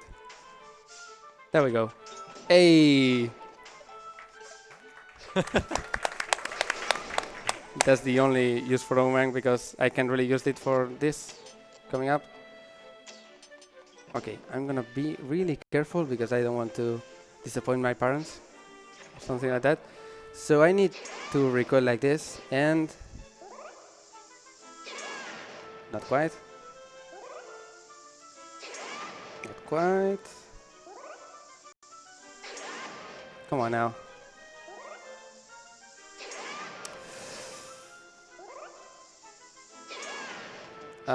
Oof. I should have practiced this more. Okay, I need the bomb to hit me just as it explodes. So, there we go. Now we are out of bounds. And I'm gonna take it easy because I can fall straight to the last floor. Nice. Nice. And we can go to Yuganon. Last ESA I did 80% and died at Yuganon. This time, oof, Yuganon is gonna die really hard and in a really, really humiliating way. So I equipped the super lamp, and I'm sorry, but this is not the epic fight you want because I'm gonna use the super lamp to kill Yuganon. Ooh. I can use the shield to avoid that and just spam the super lamp. Super lamp is actually the most optimal way to kill Yuganon because it deals the same amount of damage as the sword but does no knockback to us. So as long as he's a good boy, which he's being a pretty good boy actually, yep, he is dead. Now for phase 2. We can actually skip one cycle of phase 2 if everything goes right, but first we have to do the obligatory 10 man's volley.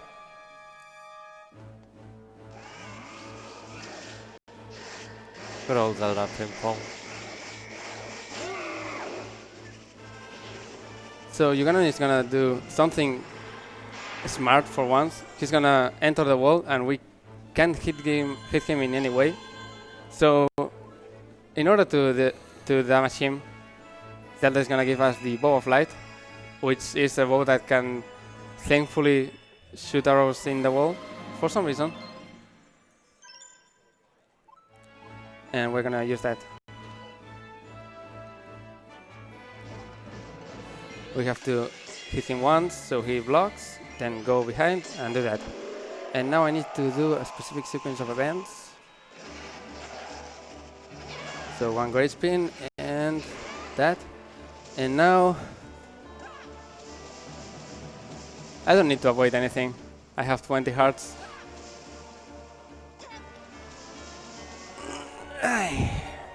Okay, time to play.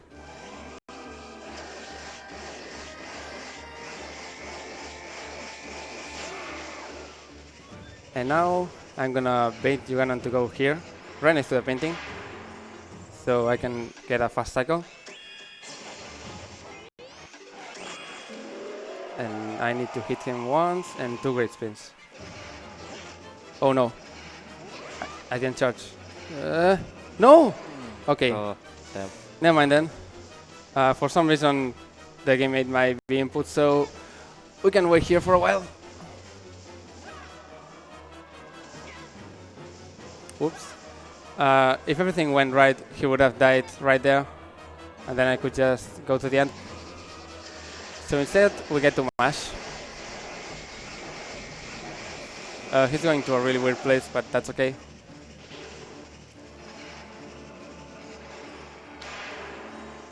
I'm gonna go here and 360 no-scope him. And thankfully, he dies from the bow, so I can just shoot him. And then his bow has a lot more arc, so he's dead. We still have the real final boss coming up before we have time. That is the walk to the Triforce. We can die there, apparently. I've heard legends of it.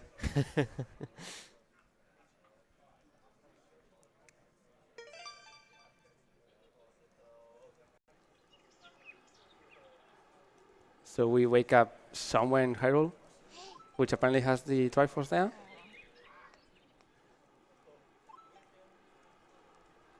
and Zelda is gonna tell Waluigi to go get the Triforce, which is a sneak peek for the story mode of Smash 6.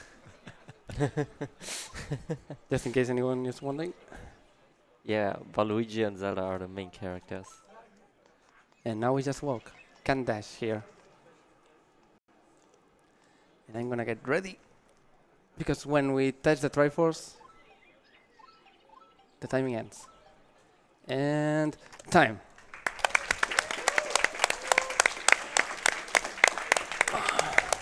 $3:18:42. Considering that I lost about 6 minutes to chess minigame, that's okay. It's 2 minutes to my... I'm not gonna say PB because it would be lying, because my PB has 3 tries in chess minigame, I think. Whatever. The RNG wasn't on my side. The rest of the run was pretty okay, except a few failed things. But I hope you enjoyed it. I was okay with it. Also, Ravio is Lorule Link. It's gonna come up right here. You spoiled us. Wow, Aw. he's Batman. I mean, one of the Ravios is Hyrule Link, or Lorule Link. The other one I don't know. The other one is just there. So as closing thoughts, well, I don't have the time to... Never mind. I usually let the credits roll and say, hey, try to guess the rupee count. But I'm not prepared for that. So whatever. I want to dedicate this run... one friend of mine also did it, but I want to dedicate this run to one of the members of the Spanish community that died suddenly on April after a long life of fighting cancer. He was an inspiration of positivity, of optimism, of not taking things too seriously. He was something I really looked up to, and that death really affected me for many, many months. Hopefully this was good enough in his memory. Please rest in peace, J-Pain. Okay, I'm done.